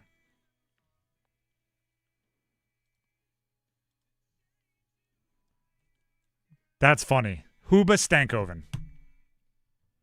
And do you know what's the best part? Stankoven hasn't even turned 23 yet. There's 0% chance he knows who Hoobastank is. No clue, probably. So, like, somebody's going to yell, Hoobastankoven, and he's going to go, who? What? Me? Logan. It's Logan. His name is Child Hooba. That's funny. That's funny. All right, let's get into Carolina at State. Well done, Tim Griffin. State is favored by 7.5 points in this one. Carolina plus 7.5. Percentage of bets placed, obviously a lot on Carolina, but many of them placed before we, the public, were aware that Henry Vasar was not going to be playing. That changes everything. But it also potentially frees up Carolina, right? Like let it fly. What do you have to lose? You lose the game. You didn't have your two best players. Let it fly, Derek Dixon. Try to dunk on him, Jaron Stevenson. Go nuts, right? Because what is there to lose? Like, there's not, and this is not, it might be more true about UNC based on how their team is constructed, but there's not a team in the country who doesn't take not even one, like 5-10 steps back if your two best players are unavailable. Right? And then you add on the fact that the way Carolina, especially earlier in the season, was playing, they were overly dependent on those two guys to do a bulk of the lifting. There were games that they scored, 50 points combined, and they won close games. Like these two were the foundation. So with them out, I don't want to say it's understandable to lose, but Caleb Wilson and Henry Vasar being out with injuries is not an excuse. It's a reason. Right? If you play much worse than you're capable of, because your two best players that are also two of the 30 best players in the country are out, that's like a reason, right? I always say there's a big difference between an excuse and a reason. An excuse is, I didn't see him when you should have. A reason is, my collarbone was broken, right? Like there's differences there. This is a reason for UNC. With that being said, it just became a must-win for NC State. And I don't say must-win very often. This becomes a must-win for NC State. If they don't smell blood in the water and pounce and win and likely cover the spread and have some obvious they're missing their two best players, so we're going to bully them moments, then I don't know what this team is made of. Identity, DNA, whatever Will Wade wants to call it. Like, this is a game you have to go out there and win. What players are under the most pressure for State in this one? It's a good question. Probably Darian Williams always. Yeah. With great money comes great responsibility, and the rumors out there for NIL are pretty gigantic. He's brought in for these games. And if you take away the two key additions for another team, you better look like the best player on the floor. On a different extent, Van Allen Lubin, because his coach talked about how UNC didn't use him correctly, and that's not an exaggeration. He played for UNC last year. When he's transfers to State, Will Wade said the team he played for last year was too dumb to play him big minutes, and I'm only paraphrasing a little bit. If he plays 28 or more minutes, he averages 15 and 8. I guarantee you he's going to play 28 or more minutes tonight, and he better get his 15 and 8. So there's pressure there. And maybe in a different way, a lot of pressure on Jaron Stevenson. Right? Like, who knows how long Vasar is out. Caleb Wilson is already Hubert Davis has already said that Caleb Wilson is chomping at the bit to come back and play, whether that's with a brace on his left hand or not. Stevenson, who knows how many opportunities you'll get to be the main dude for Carolina. Like, let's not act like that's a small mantle. You know what I mean? There's not that many people walking this earth that have been a number one basketball option for the University of North Carolina Tar Heels. And Jaron Stevenson was that for their game against Pitt and will likely get another opportunity to be that today for Carolina. So, don't take that lightly. If Vasar comes back next game, you're back down to at least the number 2 option, maybe further down because, right, it's another big guy. So those 3, I would say. With that being said, 7.5. I think you have to take State in this situation because of what we've seen from the non-Wilson Vasar portion of the UNC roster. They better. Like, there's a big part of me that's just like, they better. If not, the Red Reckoning may come back on NC State. There may be a Will Wade reckoning with his own team. Like, that's the difference. The reckoning can go out and in, I guess would be the way to say that. I can only imagine the backlash if State doesn't win this one tonight, knowing full well no Caleb Wilson, no Henry Vasar for North Carolina. Yeah. If you don't win this game, if you're NC State, all the heat that you're going to catch, deserved. And here's the thing, because then our imagination runs away with us. If you lose and they don't have Caleb Wilson and Henry Vasar, the imagination is how much would you have lost by if they did have those guys, and you can get carried away there, right? Is it a 30-point loss? Like, it gets really crazy. What I will say is I brought up some of the betting here. Stevenson, as of right now, right, unless I refresh and it goes down, Jaron Stevenson is plus money to score 12 or more. I think the volume alone, I think there's a good chance there. It appears like the odds think Seth Trimble is going to carry a big part of the scoring absence. He's 17 or more and minus 105 there, which is obviously a different beast. Here's my game that I play with State. They have, these 3 dudes, Darian Williams, Quadir Copeland, Van Allen Lubin. I like to guess who's going to be the other because there's usually one other that scores, 10+, whether it's Matt Abel, whether it's Trey Holloman, whether it's Paul McNeil. Sometimes it's multiple. I would guess today is a pretty good Paul McNeil opportunity. I think he's going to have the chance to take a good amount of threes, and he is one of their better 3-point shooters. So I will take State, give the points, simply because UNC is obviously hurt in a way that is pretty darn brutal. Dennis, which side are you rolling with? I'm going to lean towards NC State on this one as well. How can you not? That's tough. I mean, that's the thing. And I will say this as well. It stinks that Vasar and Wilson aren't playing in this game, especially since it's the only time they're playing each other in the regular season. Maybe they'll see each other in the ACC tournament, but this is it. This is the only thing. Stupid ACC scheduling. If State wins and it's obvious they took advantage, which they should of those guys being hurt, I really hope they match up in the ACC tournament at full health. Really badly. The Drive with Tim Donnelly, 99.9 The Fan. Will hit Overdrive for an abbreviated version of Overdrive before turning things over to Michigan-Purdue, 6:15 pregame. Enjoy all of that. We'll see you tomorrow. Until then, have a great night, everybody. Evan, Canty, and Michelle are unsportsmanlike.